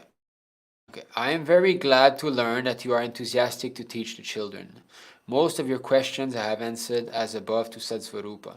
Simply follow the program of the elders. Let the children associate as much as possible with the routine Krishna conscious program. And when the others go out for working and business matters, the children can be given classes as you describe. So there should be an arrangement. Now in our ISKM, at one point we'll have to come up with a Gurukṛpa, where children of our devotees can all gather together. Best place, of course, will be India. And like now, His Grace Prahlad Prabhu is building a temple. He's going to have Goshala, and also at one point there should be some devotees that start this mindset that let me give up my job, let me stop working, let me go to India next to Prahlad Prabhu's temple, then let me start a Gurukṛpa on the land, or next to the temple, or some way. Let me start a Gurukṛpa with maybe 2-3 Grihastha family. It's doable. And in this way, you don't have to earn your livelihood, because you'll be working on donations, right? You'll be trying to open the Gurukṛpa and people will come and give donation. Yeah. So in this way, you open you build a first small place, and you start to give class and you arrange a program. So children will be coming like that, That will attract more Grihasthas families to come. They will know, there, it's a nice Gurukṛpa, there are so many children. So that has to come. Just like Prabhupada had this vision for New Vrindavan, he has this vision for, Dallas. Of course, Dallas was in the city, but New Vrindavan especially, or, Mayapur, Gurukul in this way. So we should have our own ISKM Gurukula also in India. That's very important. And nothing to do with the curriculum of the country. No, nothing, because we'll start to make compromise and all. And I'll follow up on that point later on. Yeah. So, and you see, they have to follow what the adults are doing. They should be with us. So like book distribution, they should come along. Prasadam distribution, they should come along. We're having kirtan, they should be there. If they're old enough, they should attend the classes. They should help prepare the boga offerings, everything. In this way, they'll have everything that they need. And then English, yes, Sanskrit, a few classes sometimes. They can learn our method of Krishna consciousness by rising early, cleansing, plus knowledge of Sanskrit, English, a little mathematics, history, geography, that's all. We haven't got to take any help from the government. You see that? By getting so-called accreditation. That's very important here. I'll continue on that point now.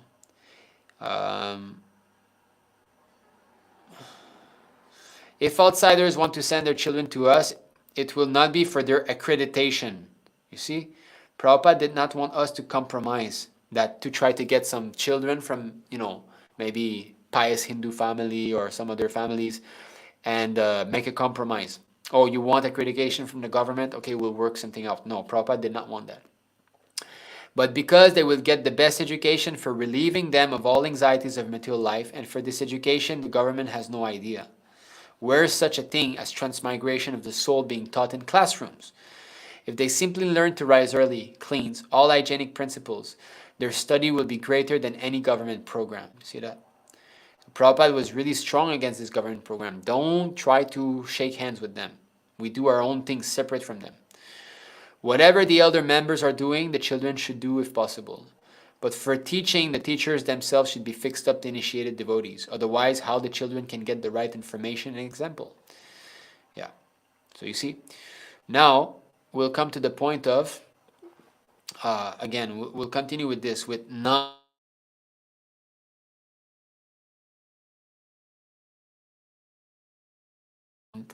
here.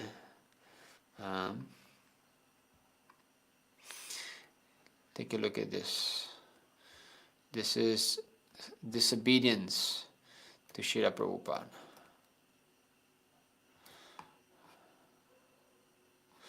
So this is Gopal Krishna at that time, who is now Gurukṛpa Mahārāja, very famous in ISKCON. Here, the conversation goes as follows. I was thinking, Srila Prabhupada, we should get this Gurukula accepted by the government also. Prabhupada, no, no, no, 3 times. Never do that. Okay? Is this clear here? Are we seeing who is speaking and who is answering? What is Prabhupada saying? No, no, no, never do that. Now let's jump here. This is Bhaktivedanta Gurukula and International School. Who is in charge of this? Founder.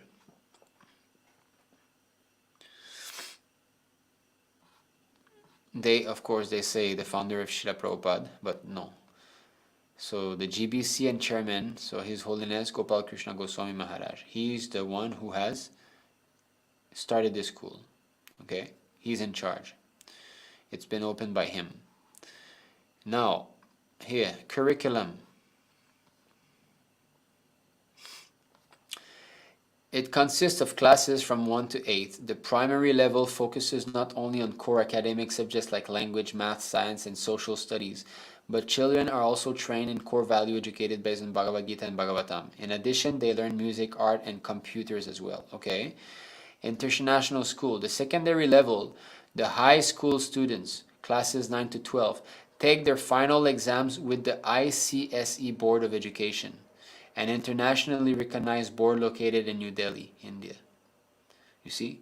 So now there is a link. We are working with the government here. So they take their final exams so that they be recognized by this and that and get their, High school students can choose from a wide range of subjects and can specialize in science, business, or commerce, strive to meet the academic goals of each student by offering extra classes or coaching as needed.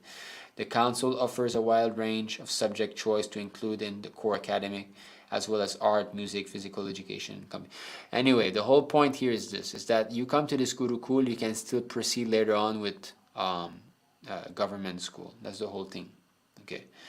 So it's been exactly what Prabhupada is saying, Gopal Krishna is saying, we should be accepted by the government. So that Gurukul is accepted by the government. And Prabhupada said, no, no, no, never do that. So, Gopal Krishna, no, when our Gurukula children apply for entry visas, they should give them visas right away because these kids from abroad will come to India for Gurukul. Prabhupada, our program is open. Brahmachari Gurukule Vasamdanta. We are training like this, covered in the Bhagavata. Never mind government.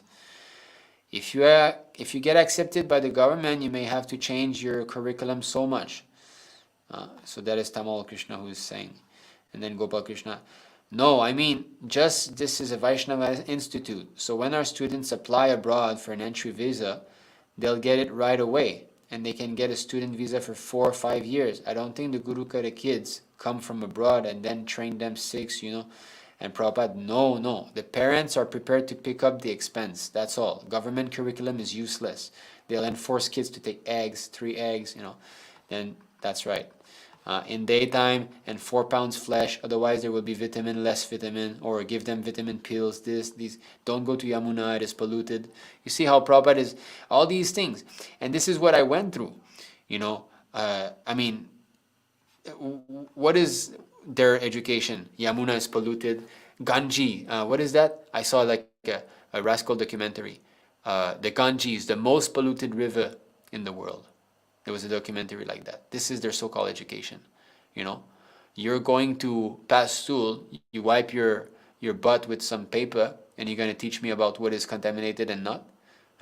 You put pieces of dead flesh into your body.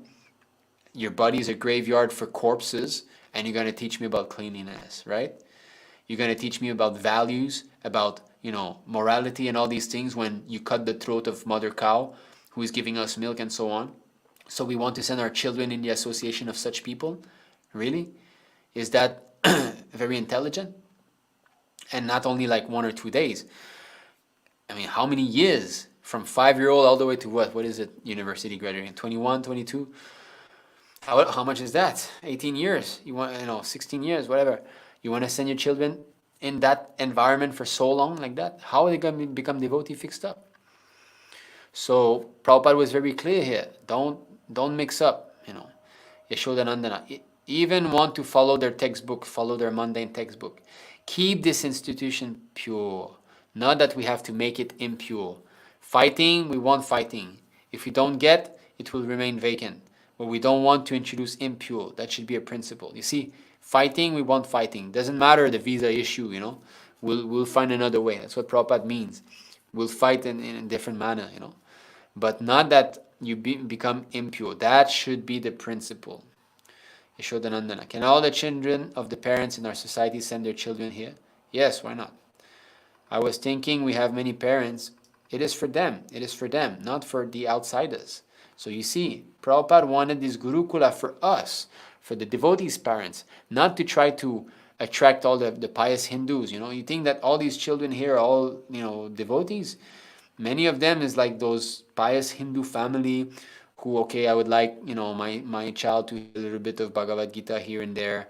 And, so they want something better. But ultimately, a lot of them, the parents, no, I don't want my child to become a brahmachari after that. No, I just want him to learn a little bit and later on, go to work and this and that. So Prabhupada did not want that. He wanted for those who are surrendered, for the devotees who are fixed up. Gurukula is for them especially. Gopal Krishna. And what will happen to the Gurukula overseas? There are many Gurukulas. And if we can maintain them. But there the government says, make this like this, make this like this, make this like this. That's why you made this Gurukula. Yes, the Dallas Gurukula was lost only for this purpose. They could not manage. Jagadisha said the government was imposing this, that, this, that. Here you can do without. So you see, Prabhupada is saying India especially you can do without. But somehow they lost the Dallas Gurukula back then. There's no restriction, yes. You bring students from all over the world, but according to our own selection. And if you make an ideal institution here, then the local men will also. The management is difficult. It is not so easy. That's simply I open my office here. I keep my bank here. I get my work. That is not management. Management is little difficult. Everyone is thinking where to keep my leg, where to keep my leg. Nobody's thinking how to manage. The same thing. Warning, don't keep your head on the northern side. He says, oh, where's my head? Okay, anyway. So this is another thing. So you can see how even the leaders in our movement, such a big sannyasi, a big guru, has not followed the instructions of Srila Prabhupada. And what to speak of us little devotees. If the leaders themselves are not willing to guide us properly according to Prabhupada's instructions and they make compromise with the Karmis, and what to speak of the little devotees down the line? Obviously we'll all deviate, right? But no, not necessarily. If we follow Prabhupada strictly and we try to reintroduce what Prabhupada wanted and show by example, there is a way, there's a chance.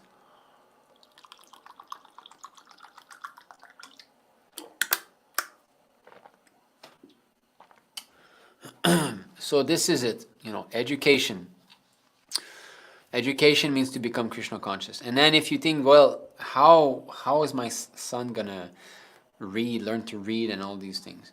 So personally speaking, at home, what we're doing, since we do not have income now, we have, the blessings of some devotee who give on a monthly basis. We have little something that comes in, which is very, little. So what I did personally, because now everything can be learned online. You can learn, from the iPad, from online internet. So our son, he's got these classes. Every day he's got half-hour English and half-hour Chinese. So I went into this website called Preply, Preply, and I found like the cheapest native speaker English. And I got some classes, half an hour every day, and it's very low. Not even 5-year-old yet, and he can read. He can write. he wanted to do something in his, in the room. So he wrote on a piece of paper, "Do not enter." No mistake, do not enter. He wrote that by himself, and he stick that on the door. And he's not even 5 year old, and he can write like this. He knows, and he can read. So it's working. It's not that we need to send him like hours and hours just to learn to read and write. This can be done at home, no problem. And us, of course, because we are only two, we don't have a congregation of devotees who could help one another taking care of other devotees' children.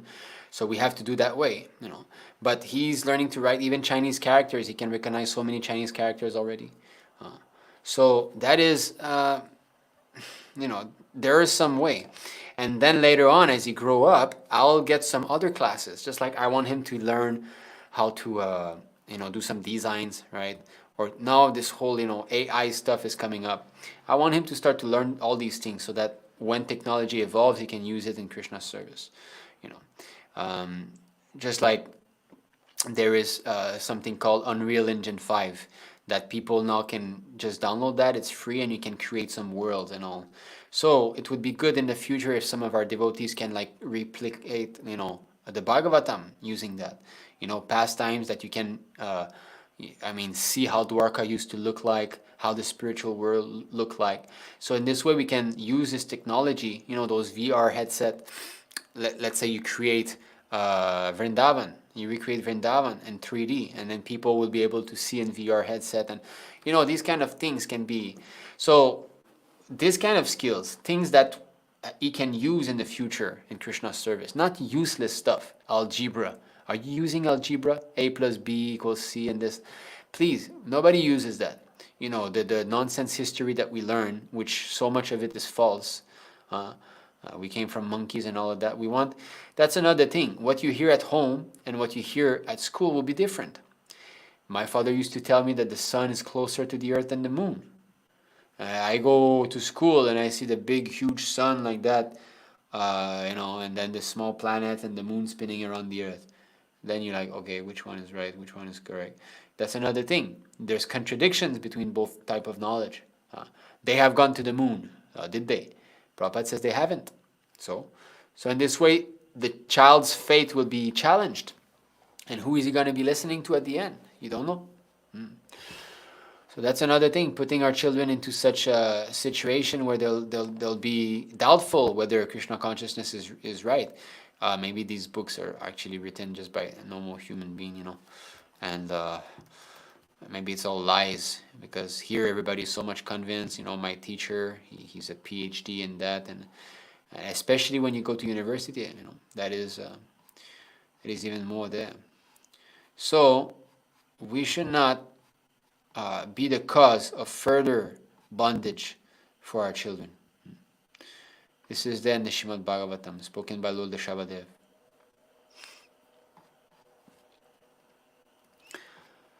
5.5.17.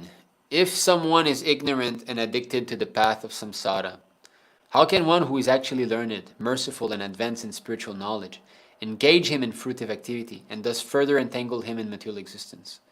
If a blind man is walking down the wrong path, how can a gentleman allow him to continue in this way to danger? How can he approve of this method? No wise or kind man can allow this. So the whole problem is this: death, birth, death, disease, old age. If we love our children, we should try everything in our possession to try to get them out of here. That is called parenthood. This is the one-pointed attention that a parent should be. Not thinking about how he's going to eat, how he's going to get his bread. This will come, according to Krishna's arrangement. He'll get whatever means he has. But to make sure that he's convinced of this philosophy, that he knows the importance of human life, that he dedicate his entire life to Krishna. That is the thing. So always, how can he be more Krishna conscious? How can he be more Krishna conscious? So that's why I'm very strict. I don't allow my son to watch TV. I don't allow my son to just go on YouTube and watch all, cartoons and things. I might sound strict, but because I wish, I'm doing to my son whatever I wish my father had done to me when I was a child. My father did, well according to his means, but so many things I wish he had done better. And now I don't want to be a disappointment to my son, that when he grows up, he thinks the same way. You see? Because I'm thinking back, my father did not do that. Of course, he tried his best. I'm never going to be finding fault with him. But I wished that. I wished this. I wished that. So therefore, I'm speaking the philosophy to my son. I'm not going to be lying to him. Yes, one day your father is going to die. Papa is going to die. And I'm going to have to leave. And you're going to have to be carrying alone. So I'm speaking about these things, very, that everybody that is materially attached to their family will try to avoid these subject matters. But I tell him, no, actually Krishna is your father.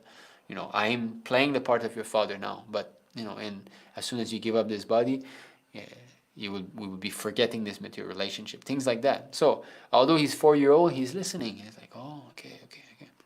Not that, don't hear this, please, I'm too attached to you. I want you to remain my little boy, and that we eternally have this relationship of father and son. And of course, attachment to children is natural, but we should not let that attachment become a cause of entanglement for them. If we actually love them, it should be based on reality, not an illusion. He's a spirit soul, and my business is to help him go back to Krishna. He's an eternal servant of the Lord. In that mood, we can be attached. If our attachment to the children is congenial for his spiritual advancement and my spiritual advancement, then that is real. That is the proper grihastha ashram. But if my attachment to my child is, no, don't go and join a temple full time. What are you going to learn there? No, don't become brahmachari. You go to Harvard or whatever. That is, where's the intelligence? We should push our children to become brahmacharis and give proper training. Our boys, and the girls, they should get married early, and they should learn how to be around the temple and engage in the deity's service in this way. There's no need of all this nonsense education and all. ABCD is there, that's fine. Sanskrit a little bit, that's fine. A little bit of math, that's it.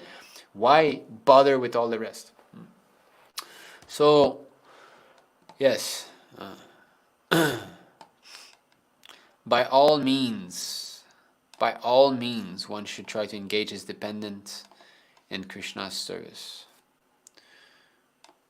Again, Lord Deshapadev is saying, if one is serious about going back home, back to Godhead, he must consider the mercy of the Supreme Personality of Godhead, the summum bonum and chief aim of life.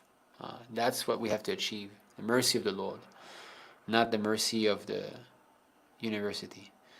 If he is a father instructing his sons, a spiritual master instructing his disciples, or a king instructing his citizens, he must instruct them as I have advised, without being angry. An important point. We should be tolerant. He should continue giving instructions even if his disciple, son, or citizen is sometimes unable to follow his order. So if our children are unable to follow orders sometimes, still we should not become angry. We should be tolerant.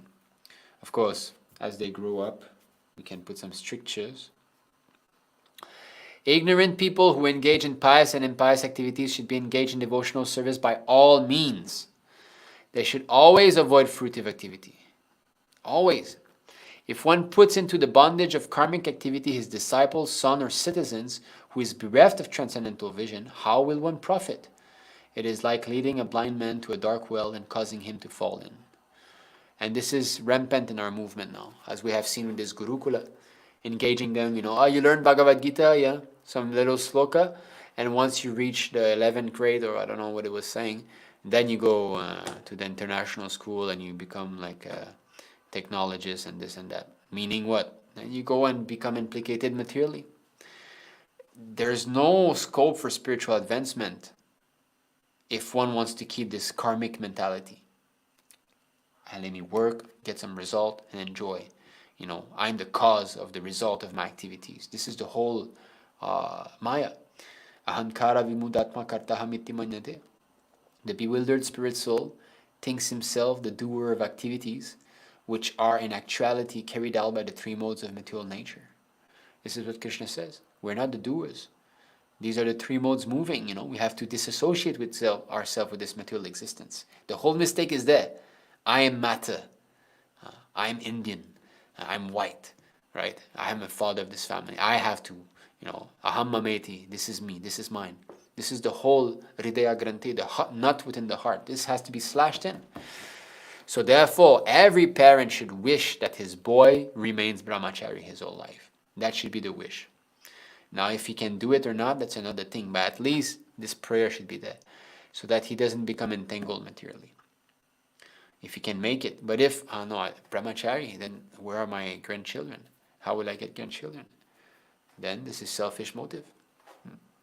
Even my wife, she understands, with the experience that we had in our Grihastha ashram, she's telling my son, hey, you remain brahmachari, you stay brahmachari. She knows, because she knows what it is, even though we don't want to be hurting one another, husband and wife, there will be we will hurt one another. The material world is like that. Lord Ramachandra showed by practical example. He's the perfect male. There's no supreme above him. And Sita Devi is the perfect female.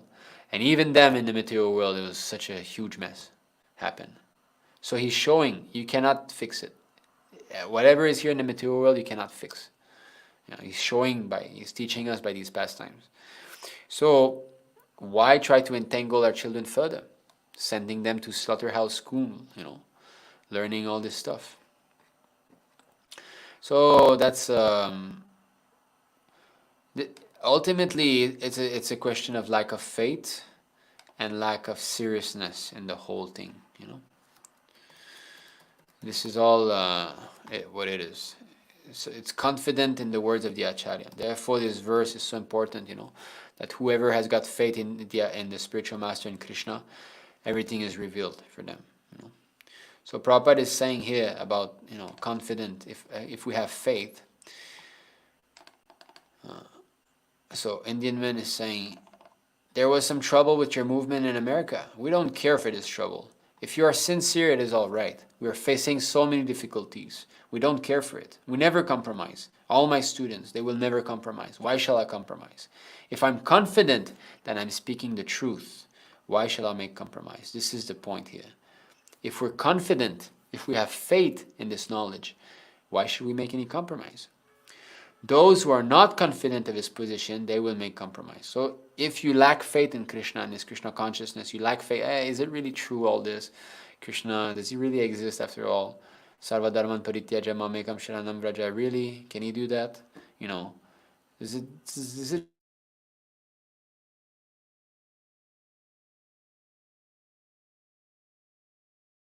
some book saying these things? This is the mentality that will creep in. You disobey Prabhupada, you associate with Karmis, this is what will come in. One who does not know where he stands, he will make compromise. And if I know where I'm standing, why shall I make compromise? Let others do whatever he likes. This is our position. So compromise, here's a compromise. Instructed directly by Prabhupada not to do that. And he's doing it. So you might say he's guru, he's sannyasi, this and that, but who is bigger guru, him or Prabhupada? So that's it. This is called Shraddha. Shraddha, faith. That if I surrender to Krishna, everything else will be, one stroke, everything else will be done. So there is this one verse, of course, Bhagavad Gita, I believe, there's one verse at the end of chapter.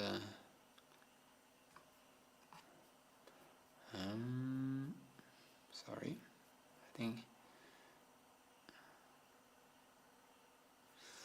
think it's the end of chapter 8, is it? The last verse? Yes. So the last, this is chapter 8, text 28 of Bhagavad Gita. The Lord is saying, a person who accepts the path of devotional service is not bereft of the result derived from studying the Vedas. So as I said, Vedas means studying knowledge, right? So the result of going to Harvard or this university, a big thing, will be there if someone surrenders to Krishna. The same result will be there. What is that? He'll become a learned scholar, no doubt about it. And he'll be respected in society. And he'll get his livelihood. These are all result of going to university, right? Performing austere sacrifices, giving charity, pursuing philosophical and fruitive activities. At the end, he reaches the supreme abode. So fruitive activities, getting a job, getting a wife, getting this, getting that, you're getting, so whatever result you might deem that is valuable in doing these things, you will get. Don't worry, you will get that. So that is the whole thing, So Shraddha, faith means that. That is faith. Shraddha shabde vishvasa kahe sudriddha nishchay Krishne bhakti kaile sarva karma kritahaya. By rendering transcendental loving service to Krishna, one automatically performs all subsidiary activities. This confident, firm faith, favorable to the discharge of devotional service, is called Shraddha. So that is faith. Faith in Krishna consciousness does not mean that I'm just going to teach my son how to play mridanga and harmonium and come on Sunday feasts and all. The whole point is to become detached from this material world. Of course, we're not against teaching harmonium and mridanga. These are nice things that can be engaged in the service of the Lord. But this is not what Krishna consciousness means. Harmonium and mridanga is material. It's a material skill. When it's engaged in the service of the Lord, that is spiritual. But what is the point of being engaged in Krishna's service? It's to become detached from this material world and just be attached to His service. That's the whole thing. Not that we should make our own plans. That I want to do like that.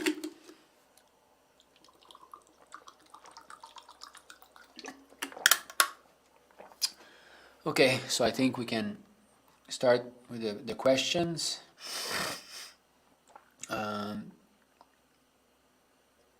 There's another, that verse, I'm sure most of you know, 1866, right? Sarva dharman parityaja mamekam sharanam vraja. We'll go see it just in case if someone maybe does not know it. So recently I've seen the similar verse, very similar in the Brahma Samhita. So this is a very famous verse in Bhagavad Gita.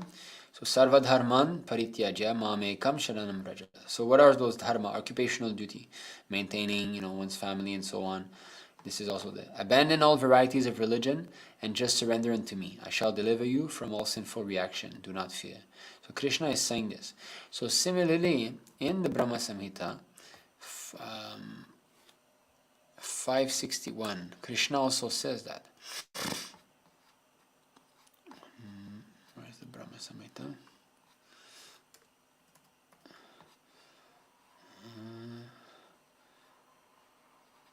Yeah, that's one. So 561. Are you seeing this? Yeah. Okay.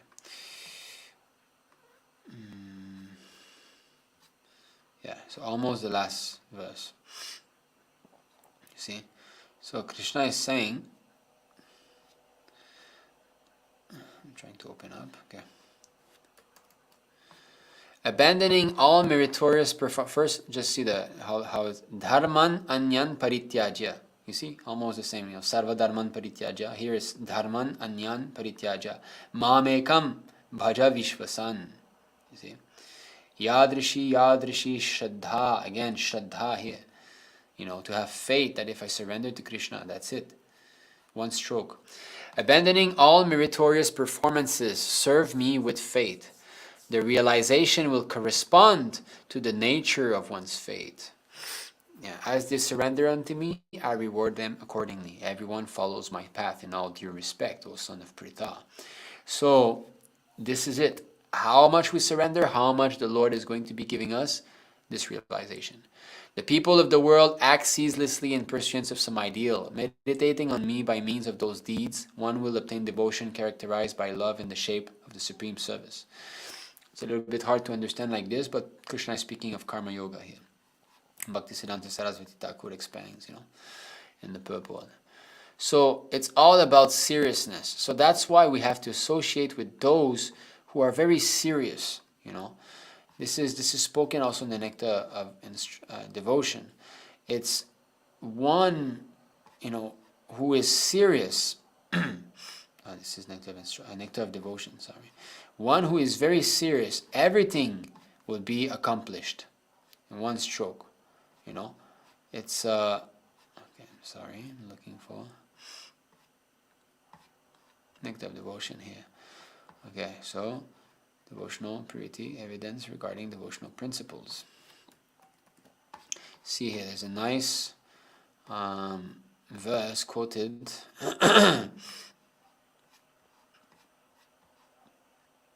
Okay, here. Inquiring about eternal religious... So in the Naradiya Purana, it is said, if one is actually very serious about devotional service, then all of his purposes will be served without any delay. So that's the thing. So if we are very serious about following Prabhupada's instructions, Prabhupada says that, I'll do it. That's it. That is seriousness. Then everything will be easy peasy. I mean, of course, there's challenges, but everything will flow nicely. Okay, let's go in the comment section. So, Hare Kṛṣṇa, everyone. Please accept my humble obeisances. All glories to Srila Prabhupada. Thank you.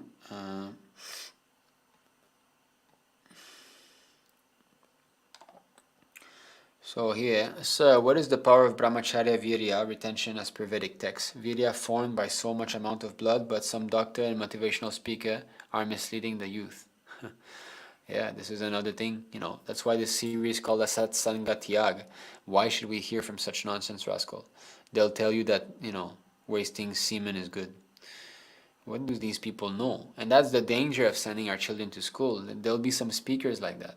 I remember sometimes in high school there would be some people coming, from that department of society, that department, and will give some speech, because they are cheaters. Those who instruct others are brahmanas. So those teachers, professors, scientists, philosophers, motivational speakers, those who have got some whatever, a talk show or whatever, what is that, podcast, they're all taking the position of a brahmana, because that is what a brahmana does. He gives knowledge to others. So all these people are cheaters because they don't know the actual goal of life. And they have to be punished more than those who are being cheated, because you're cheating others. Those who are cheated also have to be punished, because you have got the chance to know what is what in this human form of life, and you're not actually using that chance. But the cheaters, they are the real rascal. And therefore Prabhupada said, who are the demons? The demons are the scientists, because they're the ones that are at the head of so-called knowledge in this world. And what did they do? Yeah, we come from monkeys. There was a big chunk and boom and explosion and planets came out. Everything is about denying the existence of God, denying His beautiful creation. Every day we see the beautiful arrangements of mountains, suns, rivers, and this is it. I told this story before, that my nephew, he went to, at one point I was preaching to him, he was 13 years old. Everything is made by the Lord, the problems in life are there only because we don't obey His order. He went back to school, he had some morality class. Why do you think there are some problems in the world? That was the question. Answer. He wrote, because we are turn our back away from God, this and that, and this and that. And then he brought back this, the teacher gave him 0. A big red 0. Bash. How dare you speak of God, How dare you? So demons are there, acting as so-called teachers, entangling their dependents. And we want to send our children to this type of school. Of course, India, there might be some more pious schools, maybe some traditional Hindu schools. If you have a daughter, maybe just some girl-only school or boy-only schools. So in this way, there might be some, it might be less contaminating, but still, there will be some contamination, because after all, they're not devotees. So we cannot expect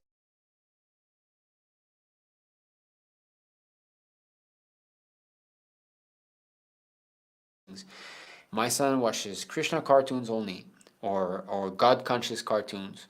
Sometimes there's some stories about like maybe Moses, like Srila Bhaktivinoda Thakur, he spoke about Moses.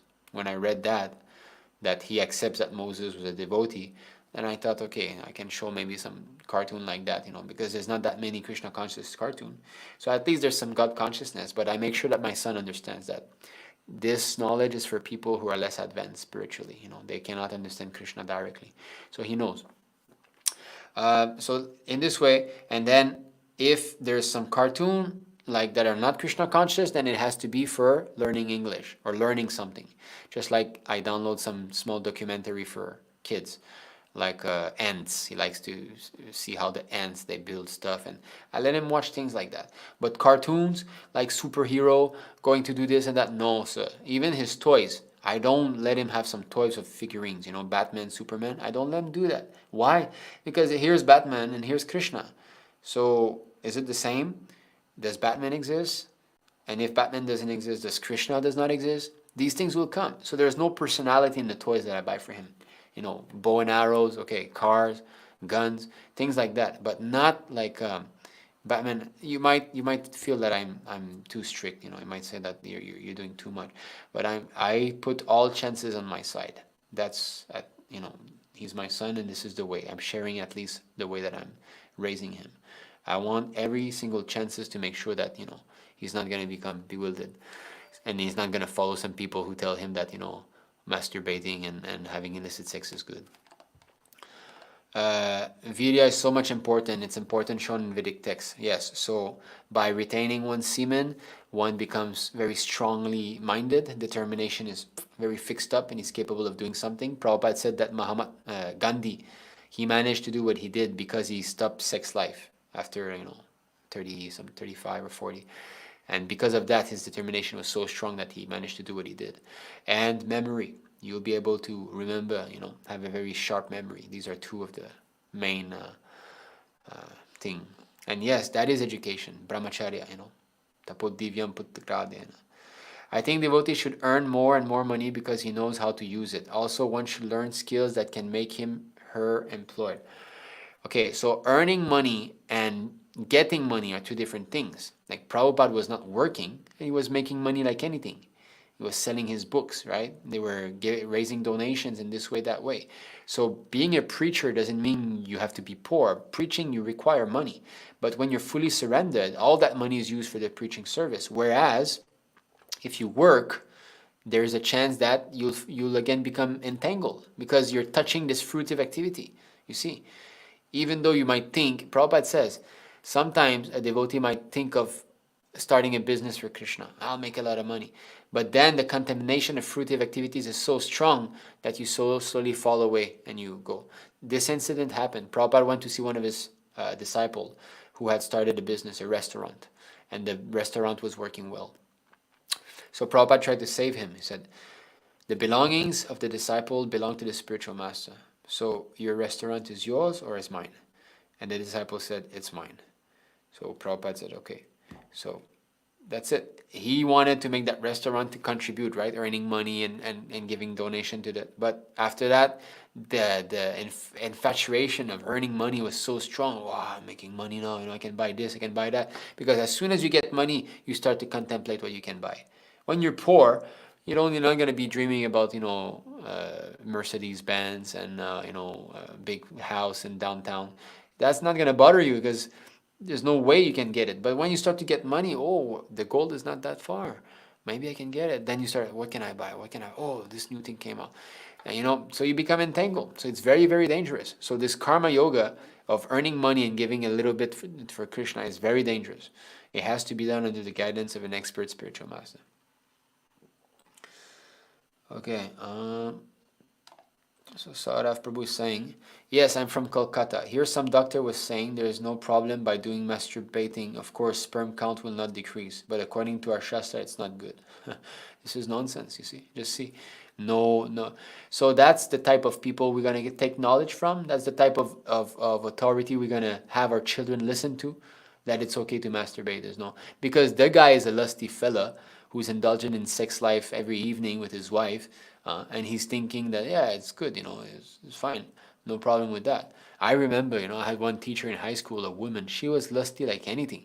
She would speak right in front of us, She was like a French teacher, and she would tell us, oh, you have to construct your sentence like this. And she would openly say, your French teacher is engaged in some frivolous activity with the security guard at the back of the van.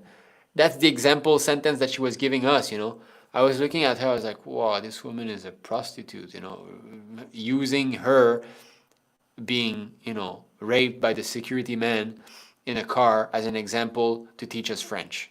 That's the kind of teacher that I had. Please, this is the kind of people that we're going to have our children be around to. And so in the West is even worse than in India. You don't know how much. But of course, as I said, India. Make you weak and dull-headed, your mind will remain disturbed by doing such activity. And not just weak and dull-headed, no determination. And you start to look at it, because Manu Samhita says, as you indulge in lust, that much lust will increase. You see? So the more you indulge in it, the more it will increase. So if you can restrain, you won't be disturbed by seeing women and this and that. You'll be fixed up. But if you indulge, then you start looking, this girl, that girl, more and more and more. A girl just shaking her hair will be, you gotta look at it. But if you don't indulge, then you're able to tolerate all these things. There's no, going back to Godhead and sex life are diametrically, vertically opposite to one another.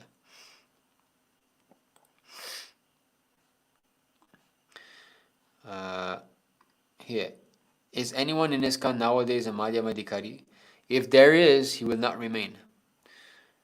He will not remain. Madhyamadikari means he's surrendered to the Uttamadikari. The Madhyamadikari is the transparent via medium between the neophyte and the Uttamadikari. Of course, this is not directly related to the topic, but Madhyamadikari bases his understanding on Shastra and Prabhupada's instructions. So with all the deviations that are happening in our movement, just like you're seeing, the very leader, Gurukṛpa Mahārāja, who was instructed directly by Prabhupada, don't do that. Don't, shake hand with the government for a Gurukula. Don't do that. And he's doing it. Is he Madhyamadikari? Madhyamadikari means he's not going to disobey the Uttamadikari. Now you might be thinking, whoa, you're saying that this big sannyasi, Maharaj, who's got thousands of disciples, is not even a Madhyam. Well, Prabhupada said his god brothers, none of them is qualified to become a preacher, which means Madhyamadikari. He basically indirectly called them all Kanishta Adhikari, and they were big sannyasis with, temples and all. We should not look with the outside appearance. We have to see how the person is acting. Tej Prabhu, Dr. Hierarchy want ill public and motivational speaker don't want to lose audience. That is why they say it is not bad. Yeah, and since the audience is third class, fifth class, sixth class, you have to say things that are third class, fifth class, sixth class to please them, isn't it? This is the degradation. This is why it's so dangerous to please the public. Why? Okay, follow me. I repeat what the Acharya says only. That means I am promoting pure devotional service. That means that people who will come to me will be attracted by pure devotional service. That means that the congregation that grows around me will be pure devotees. At least in the sense of their desire, they'll be pure. When I deviate from the instructions of the spiritual master, I introduce some karma and jnana. The way that I speak will be tinged with that. People who are attracted to those aspects that I'm presenting that are deviations will come. Gurukṛpa is making so many jokes and all of that. I want that, I'm attracted to this aspect.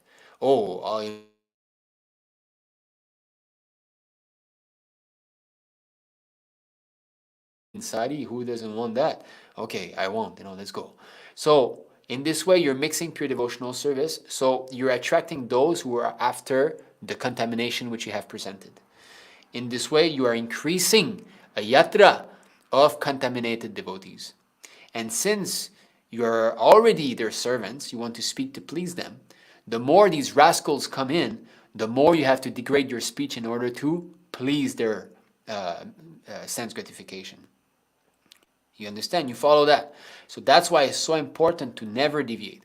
Because if you deviate, you increase the rascals around you, and since you're serving them because you want them to like you for some reason or another, then you speak nonsense and more nonsense and more nonsense and more nonsense. And this is what this whole democracy is all about. Prabhupada said demon crazy. Why? Because all the people are rascal and you have to do something to please them. Okay, ganja is legal. Yeah, okay, all right. What else you want? Okay, you want that? Okay, that is doing. So you become a servant of the fifth class rascal. Yeah? So he knows everybody likes to masturbate. Yes, masturbating is good for you. You go on. Oh, very good doctor, this man. Society of the cheaters and the cheated.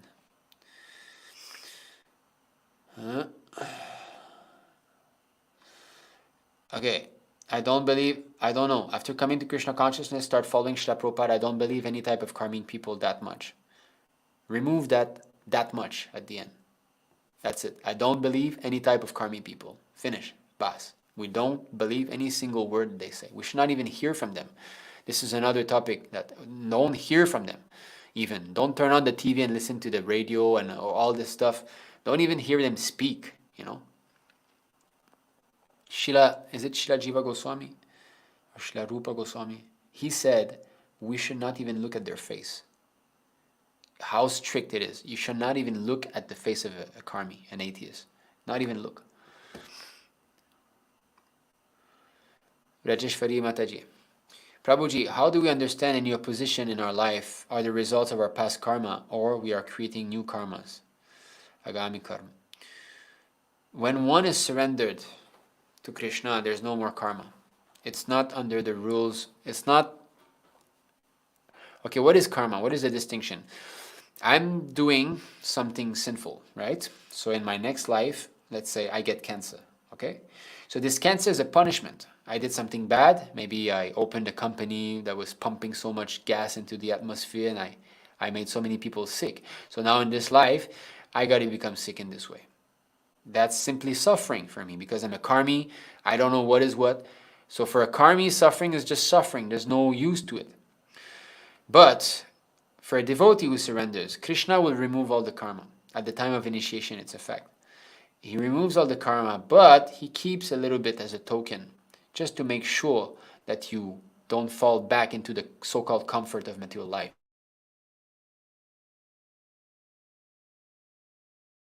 The distinction is there, is that this punishment becomes an impetus for your spiritual advancement. Therefore, it's not a punishment. It's not simply the modes of material nature coming back in your face because of the sins that you did. It's Krishna using a token of what you did in the past and giving you a little bit of punishment to go on further, continue surrendering, wish that you surrender further. It's to help us advance spiritually. Therefore, it's beneficial for us. And we are not going to be entangled in the same way that the karmis are. The karmis are going to continue. Birth, death, birth, death, birth, death. Where us, it has stopped. We are in the exiting term now. Soon we're going back. Okay? So it's not in the realm of karma. It's Krishna directly.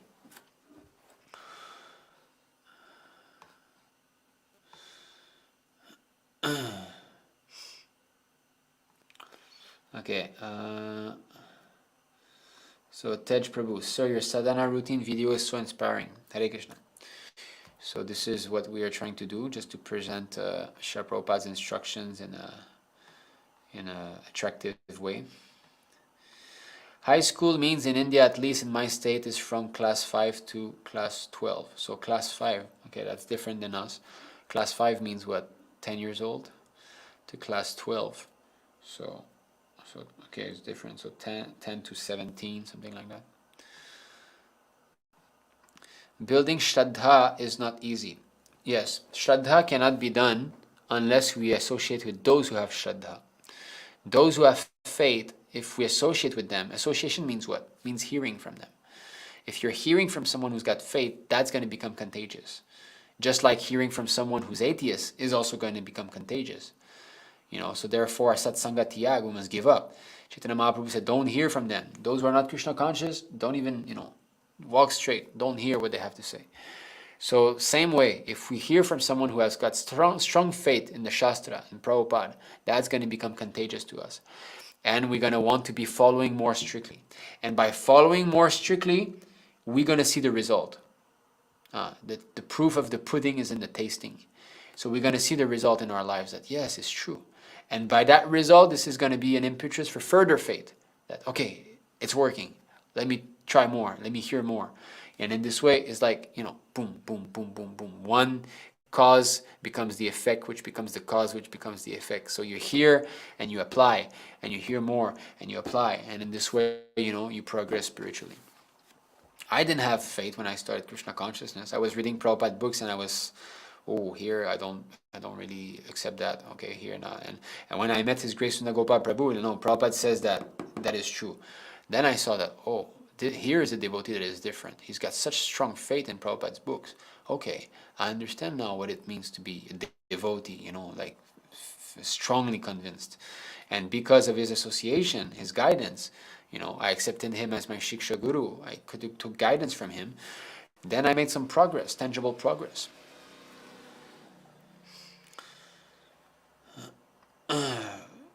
In India, we see this behavior. People want to dress up like Western people. They think everything that is Indian is backward. Yeah.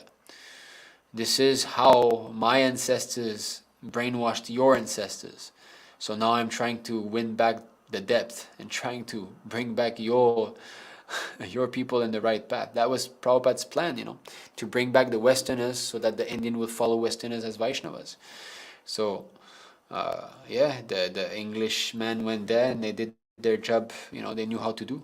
Make Indian ashamed of their own culture, Such a beautiful, great culture. You don't have like motor cars, airplanes, and this. You're backwards, and they believe it. Yeah, it's true. Now we need technology. We need to be, because it's a fact. Indians in the West, they are more or less laughed at because what is their position? They don't have, technology, and so an Indian goes there and I don't have a position in society here. I want to be also seen as. So he's gonna be associating with them, how to please those white people. And then, okay, I'll do like that, I'll do like this. So he becomes a slave to the Western culture, instead of giving. That's what Prabhupada always said. You have all come here as beggar. I have come here as giver. So the Indians, they go to the West and they become bigger. Can I be your friend? Do you like me? Am I good? But Prabhupada doesn't care about all this nonsense mlecha culture. Western world means mlecha. No, these people are mlechas. And us, Indian civilization, Varnashram Dharma, Vedic civilization is the Aryan civilization. I am coming to give you what you need. Therefore, he's a giver. He's the real Indian. Of course, he's not like Indian, but he's the real representative of India.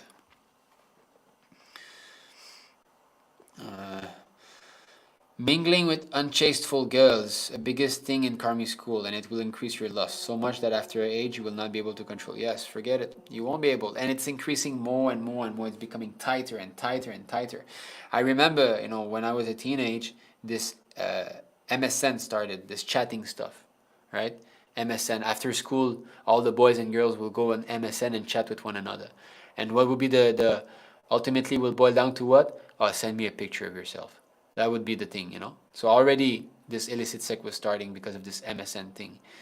And now girls can send you whole videos, of their body and this and that. And you don't even need to ask anymore. They'll just put a post and then, only 10 likes. Oh, only 10 likes. Okay, let me show a little bit of breast and 100 like. Okay, that's good. So in this way, they're being, transformed into public prostitutes, And that's just going to increase more and more. Now there's AI coming. You think that AI is not going to be used for pornography? Definitely they will do. They will do all this kind of stuff. So it's becoming, stronger and stronger and stronger. This is it. Material nature, you try to run against God, material nature is just going to grab you more tight and tighter and tighter and tighter and tighter. There'll be no release. How can a teenager nowadays not commit these things like masturbating? It's not possible. How? Girls are everywhere. These movies are there. These advertisements are there. The teachers are there. They're everywhere, left and right, center. How you cannot be addicted to sex life? So there's no chance. These poor boys are completely, they say the brain is where the genitals are. It's a fact. They'll only be thinking about that, And the girls, they'll only be thinking about which boy likes me, who. And they'll try to attract by decorating lesser and lesser the lower part of the body, attracting in this way. So Prabhupada said to decorate the lower part of the body in order to attract the opposite sex is the intelligence of a prostitute.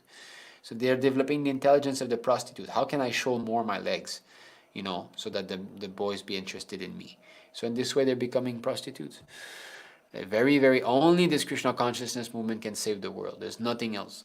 Nothing else. Prabhupada made it clear, and it's the proof is that we are capable of becoming freed from lust, even though we came from such culture. Why I have this faith in Prabhupada is because I was so low, I was in that culture, like neck deep. I know what it was. I was doing all this nonsense stuff, clubs, and I went through that. And now to see like how I have become, what happened? How is that I've changed so much? So this chanting Hare Kṛṣṇa is real. This science is real. God is real. Krishna is real. Prabhupada is real. So that's why I'm convinced, at least to some degree. I'm not saying that I'm completely KKHHRRHH. Very nice name. Please accept my humble obeisances. All glories to Srila Prabhupada. Please excuse the nature of this comment. At this time, there is much nefarious issues in the ink on Gurukula, not due to Srila Prabhupada, but due to bogus devotees. Reflection of today. Yes, that's a fact. Not only the one that we've shown, but even worse than that. In Mayapur Gurukul, there's been some rape issue. Children were beaten, they were raped, sexual abuse. All these things were there, So these are only dominoes falling. The original cause is the disobedience by the leaders to Srila Prabhupada, and these are only like effects taking place. We don't have much time to discuss this in this session, but that's why GBC, they're deviating from Srila Prabhupada. I can tell you strictly, GBC is deviating from Srila Prabhupada's instructions. So what can we do? We want the welfare of ISKCON. We don't want ISKCON to be splitting in half. We don't want, just like this female guru issue. It's going to split ISKCON in half. ISKCON Western and ISKCON India. It's going to happen simply because of this nonsense thing of female gurus, What can we do? So let us create at least a society, a small group of devotees who are fully dedicated to Prabhupada. And at least from us, the movement can be revived. Because how can you work in ISKCON? You suggest something, who will listen to you? All these big GBC, big gurus are there, and they're the one running the show. What can us little devotee do?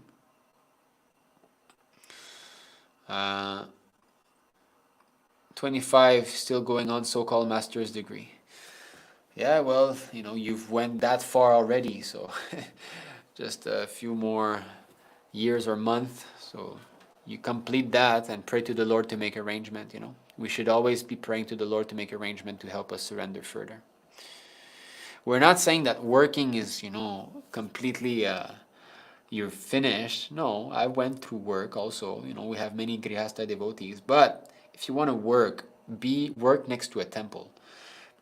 Don't get your jobs 100 miles away from a temple and have no association. You'll drown. You'll be done. Prabhupada said working Grihastha should be around the temple. That's it. And they should follow the morning program. Like this, at least you'll get strength. You'll be picked up, Maybe you'll be going to work, have a headache and everything.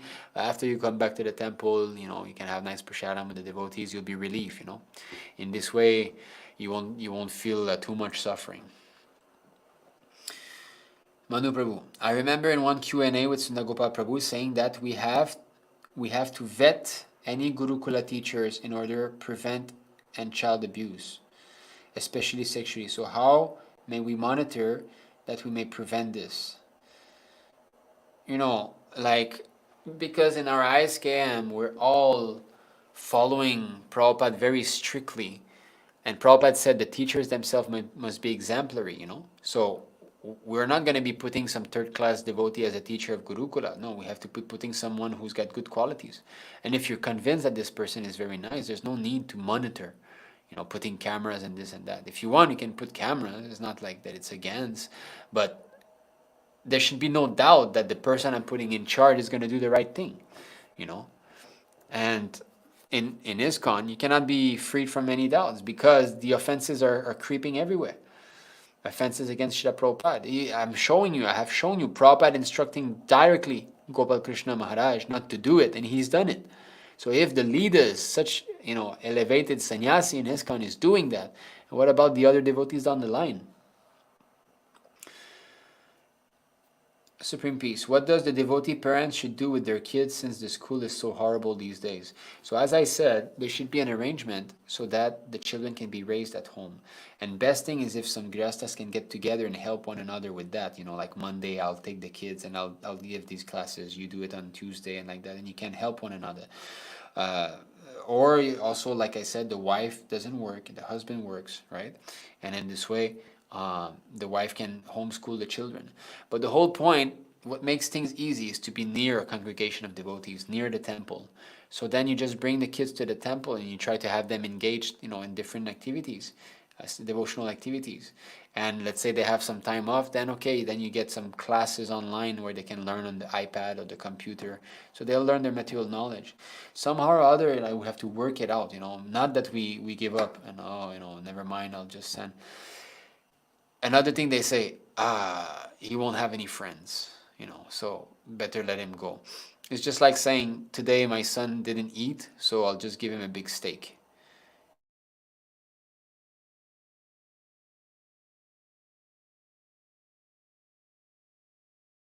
He has no friends, so I'll give him some, little demoniac friend at school.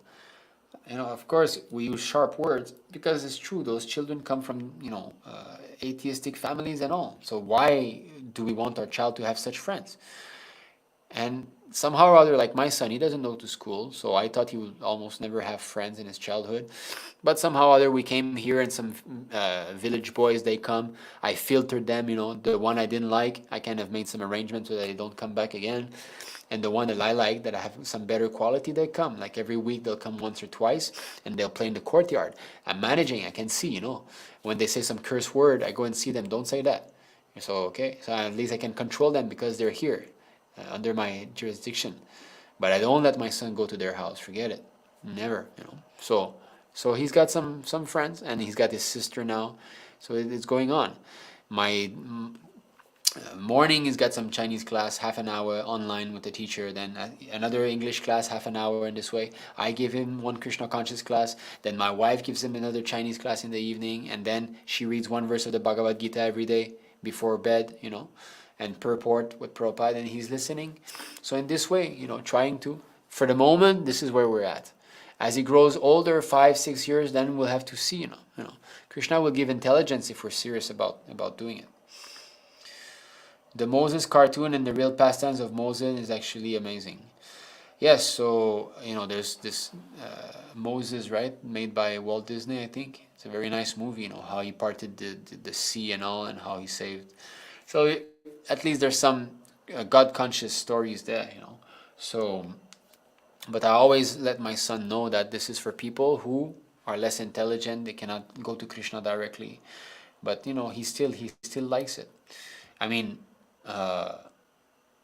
Bhaktivinoda Thakur said Moses was in a dasya ras, in a mood of servitorship with the Lord.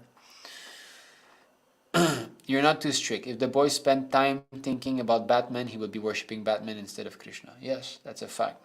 This is why I don't want that. So when my boy watches something, I have no television.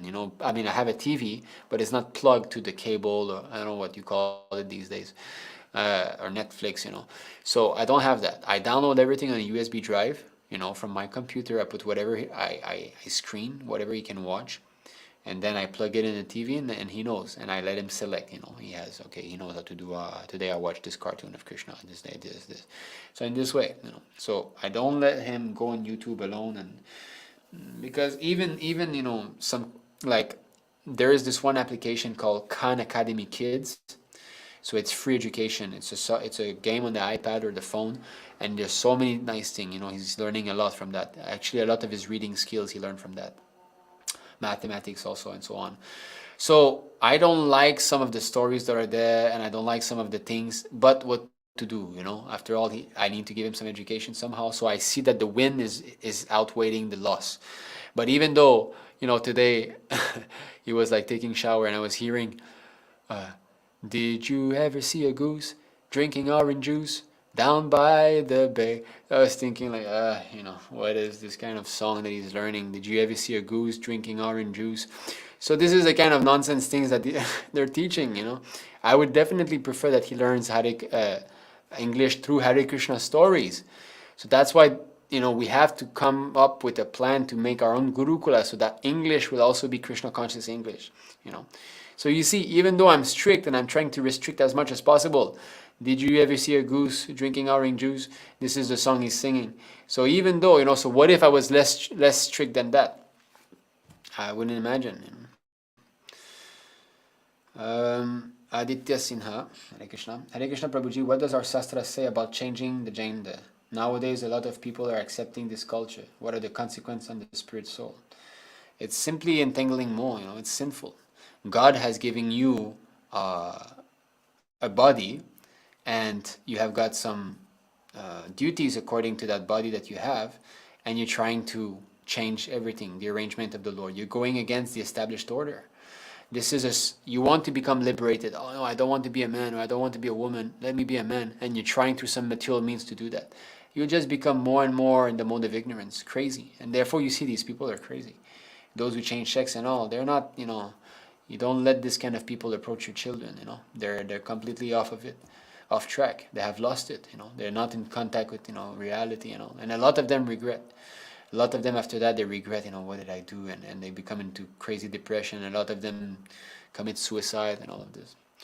This is all the effect. This is the kind of people that this modern society is producing. Hare Kṛṣṇa Prabhu, should we go to nearby ISKCON temple for darshan or not? Well, the thing is, you have to be careful not to associate with those who are offenders at the lotus feet of Srila Prabhupada too much, If you go only for darshan, you see the Lord, that's nice. You can go early in the morning when there's not many devotees. But the thing is that if you start to hear them speak and develop affinity for them, then you might become bewildered that, no, okay, what they're doing, the deviations that are happening in the movement is also okay. We're not against devotees of ISKCON. We have got respect for them. They're all devotees. We're all devotees, we're all in part of the same lineage, Prabhupada. But many, many, many, many devotees now in ISKCON are putting Prabhupada on the side. They're not actually serious about following his instructions. And they don't actually want to be seeing everything through his books. They'll make compromise left, right, center.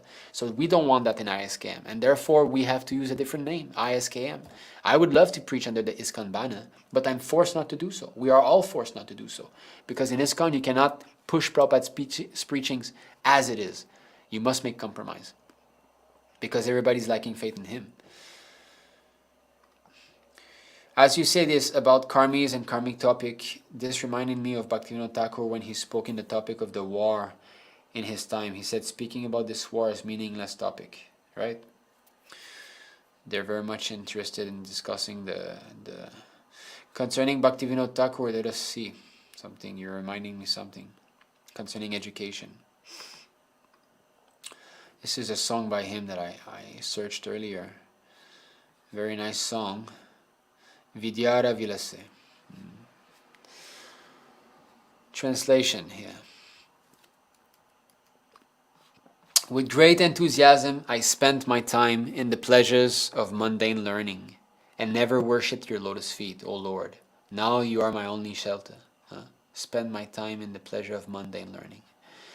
Reading on and on, my hopes grew and grew, for I considered the acquisition of material knowledge to be life's true goal.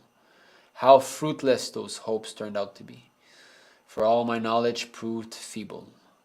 Now I know that all such erudition is actually pure ignorance. So the more you become materially educated, the more you become an ass. All the so-called knowledge of this world is born of the flickering potency of your illusory energy, Maya. It is an impediment to the execution of devotional service to you. Indulgence in mundane knowledge verily makes an ass of the eternal soul by encouraging his infatuation with this temporary world. Exactly. You send your children to university, this is what's going to happen. They're going to become infatuated by knowledge and think that, we have to take care of this material world. Right? Everybody's thinking like that. Save soil, global warming, this, that. They're trying to fix it. You cannot fix the material world. It's made to be a place of misery. It's just like someone trying to become comfortable in jail. It's foolish. You should try to get out of jail. That's your business. But they're trying to fix this material world. You cannot fix it. It's made to give you trouble. Here is one person who has been turned into such an ass, who for so long has carried on his back the useless burden of material existence. Now in my old age, for want of power to enjoy, I find that nothing at all pleases me. Life has now become agony, for my so-called erudite knowledge has proven itself to be worthless ignorance. Material knowledge has now become a pointed shaft and has pierced my heart with the intolerable burning pain of ignorance. O Lord, there is no treasure worth seeking in this world other than your lotus feet. Bhaktivinoda abandons all his mundane knowledge and makes your lotus feet the sum and substance of his life. So Srila Bhaktivinoda Thakur is presenting himself as if a conditioned soul for our benefit. Srila Prabhupada criticized everyone, including Gandhi, Pandit Nehru, and he points out how they are all deviated fellow. Even Pandit Nehru was the biggest reason of Western influence in India. Yeah, Prabhupada says he was the first product of the Indian brainwashing, Everything English is good, everything Indian is retarded. It's true they dress like such a way, walk in a certain way in front of you that please you. Yeah. Women are always concerned about whether men are pleased with the way that they behave and the way that they speak and all. Therefore, we say they're motivated. That what they're doing is actually not what they're doing. They have something else behind, I'm doing this to please that man, or I'm doing that to do this. So that's why we have made this class of getting them married early. When a girl is married early, she's fixed up, she doesn't have to do all these things, because after all, she wants fixed up marriage. She wants a steady position. That's what women want. So we should, as leader of a society, we should make sure that the girls in our society get such position, somehow or other.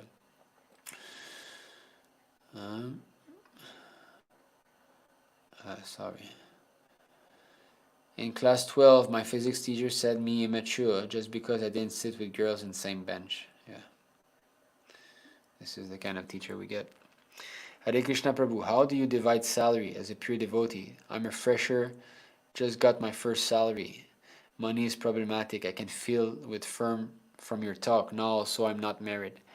So you're not married, and why do you work? Work means you're earning to maintain, right? So if you're not married, best thing is you join full time in a temple at least for 1 year or 2 years until you want to get married. If you're not married, that's the best time to get brahmachari training. That will make you happy. But anyway, if you feel that you're not ready to surrender, then at least use 50% of your money for Krishna, give donation. That will make sure that you're not so contaminated by your material activity. If you give money, you'll feel happy. You should give freely, with an open heart, that yes, this money should be engaged in Krishna's service. That will make you happy. You will feel also spiritual advancement by doing that, Prabhupada was like that. Prabhupada said, I never stuck money. I was earning money, spending money. Earning money, spending money. Tomorrow, this is, it helps develop detachment. So this so-called education where my mother's taught me from childhood never mingling with girls easily. Here a teacher is saying opposite. I'm like, wow, it's totally opposite what my mother's, yeah. And what to speak of devotee parent. What they say and what the Karmi say is even more. Of course, your mother is a nice lady, obviously we can see.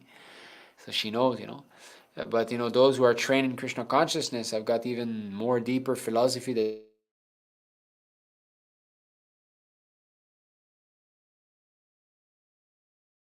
I doubt my father or should I doubt my teachers, right? Then you're in between. So why put our children into such a situation? And it's gambling, because are you sure that by sending your children to a Karmi school, he's going to become a devotee one day? You cannot be certain, because he might drift away. And I'm seeing it again and again, even though with our devotees, I'm seeing how many of the children in Krishna conscious, of our devotees, they're not interested in becoming devotees, They're drifting away slowly. So that's the result. Hare Krishna Prabhuji, what does our Shastra say about changing the gender? Okay, the same question we have. Yeah, goose drinking orange juice, right? So you do not listen to them, only darshans. That's fine. You're going to see the Lord, that's okay. But as I said, be careful, because the philosophy that they preach is not in line with Srila Prabhupada. Hare Krishna Prabhuji, what's your take on Give Gita? They also follow Ritvic system. So okay, this is a different topic. I'm not so much acquainted with Give Gita. One thing I know though is that our ISKM devotees are very sincere, and for the moment let us work on that basis. If we speak of collaboration and all, let us see sometime in the future, because we don't want to be bringing any element that's going to be disturbing the purity of our organization at the moment. I'm not saying this is what it would do, but why risks? Because we've got many experiences in the past of letting someone come in with faith, and they created havoc, and some of our devotees left because of having heard from the wrong person and so on. So let's boil the milk, instead of trying to expand in this way at the moment. Let us boil the milk, make our devotees strong first. And yeah, if they give Gita, they're sincere and all, then Krishna will make arrangement in the future that we might cooperate. But I personally, I did not hear much of this Prabhu. I've heard, I went to listen maybe like a few minutes of his class, so I cannot tell much from that, right? So I don't know what's their philosophy also on the Ritvic system and all of that. But we in ISKM, we follow his grace in the Gopal Prabhu. We have got our Shiksha Guru, so we follow his lead. And it's working. We can feel spiritual advancement, genuine. Haribol, relating English and basic math with Krishna's pastime and other Shastic references. How may one start a baby step in this to bypass the goose orange juice? Right. Well, English, obviously just reading, right? Just reading, there are so many books for children, so you can teach from that. Like you open a book, okay, I'll teach you about adjectives. Adjectives is to describe an object, to give quality about an object. So here, where's the adjective? Krishna is beautiful. What is the adjective? Okay, beautiful. Yeah, okay. So you can use, in this way you can start. So me, now at the moment, I'm not putting so much time into educating my son for English because it's working well with his teacher. The teacher is very nice, a nice lady from South Africa. She's a very good teacher. I'm very happy we found her. But yeah, the goose orange juice is from the app, those. So another thing I do sometimes, I tell him fixed study. So in the app, I'm telling him, now you study this. You don't jump left and right and go listen to all these songs. But anyway, at home, at least we have the deities. Our son does pujari in the morning, and we've got the Krishna conscious atmosphere. So goose orange juice is not strong enough. Hare Krishna, Prabhu, please accept my humble obeisances. All glories to Srila Prabhupada. In university life, how do I avoid associating with non-devotees and advance more in Krishna consciousness? Become antisocial. That's what I would do if I was at school now. I'll be an antisocial. No need to pay heed to these people, I mean, because you're not strong yet in Krishna consciousness, so you cannot really preach to them. So at least become antisocial, like these earbuds, right? Wireless earbuds. Keep them in your ear and put just Prabhupada chanting Hare Krishna. And you remove them, or Prabhupada class. You remove them just for your lectures. You have to hear your thing and do your thing quickly. And when they come, hey, how you doing? And yeah, I'm all right. I'm, maybe feeling a little bit not so good these days or something. And in this way, tries to push people away, so that people start to, oh, this person is boring, never fun. He's always like so much reserved and not, lose your friends. That's my point. Lose your friends. Anyway, you're going to lose them at one point. Whether it be materially or spiritually, you're going to lose them. Friendship, even on the material platform, it doesn't last long. And spiritually speaking, at one point, you realize they're not your friends. I had friends too in China. I had many friends in China. And, oh, Nita, you don't drink anymore? Oh, okay. Oh, Nita, you don't smoke anymore? Oh, you don't do all these things? Okay, all right. They stopped calling me. What kind of friend is this? If you're my friend, why don't you take interest in what I'm taking interest now? Why don't you come to my house and listen to Bhagavad Gita? No, you just want me to become, to be a slave in your hand that I'm helping you enjoy drinking, smoking, all these things. It's not friendship. You just want me to help you gratify your senses. Yes, my mother is pious. I think for her love for Krishna, I have some interest in Krishna consciousness, possibly.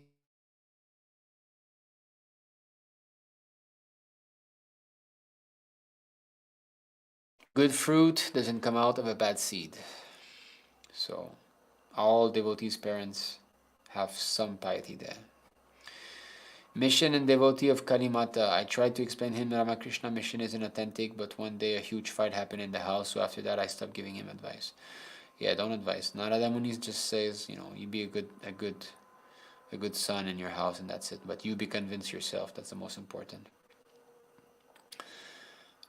Hare Krishna Prabhuji, what is the major hurdles while preaching in China? Well, that's a different topic. We don't want to be making the class too long. But main thing is you cannot be open about it. You cannot go and do book distribution, So the main system that Prabhupada put in place to expand the movement cannot be applied here, which is going out, doing Harinam Sankirtan and doing book distribution. So if you cannot do that, then how do you do it? That's the challenge. And authorities, everybody is forced to believe here that there's no God and that the Communist Party is God and this and that. So you have this prevailing mentality everywhere. And you have this kind of fear that is always there that if I do religious activities in public, I might be seen by the authority, they might kick me out and so on, So many hurdles, but somehow or other it's continuing, and I'm sure that the Lord has some plan for us. Okay, so yes, all right, thank you very much. This is it. An important topic. I hope we have covered a lot. We could have gone more in Prabhupada's letters concerning Gurukula. I would have liked to done that actually, but now it's getting late and we kind of lost the momentum. So anyway, but it's clear. I think at least we have put it clear that Prabhupada just wants us to become Krishna conscious. He wants the children to become Krishna conscious, preachers, brahmanas, not have to answer to anybody, become the slave of someone else, Those of us who are working, we all have experienced how it is not nice. We don't like it. So let's try to make our children have a better life than, the one that we're going through. So that would be the best, have them surrender. Brahmachari training. Let them join full-time in the temple. For boys, it's simple. Just join full-time at one point in the temple, You raise them at home, and when they're old enough, like 13, 14, 15, then let them go to the temple. Of course, if we have a Gurukul for children, as I said, opening this ourselves, that would be the best from very young, 5, 6 years old, Okay. Yes. Thank you very much. Thank you very much for this session. And we hope that we have all learned today. And please consider seriously about that concerning your Hare Krishna. Vanchakalpatarubhischa kripasindhubhya patitanam pavanebhyo vaishnavebhyo namo. Anantakoti Vaishnavinda ki jai. Shri Prabhupada ki jai. Jai Nitai Go Premanande. Hari Hari Bo.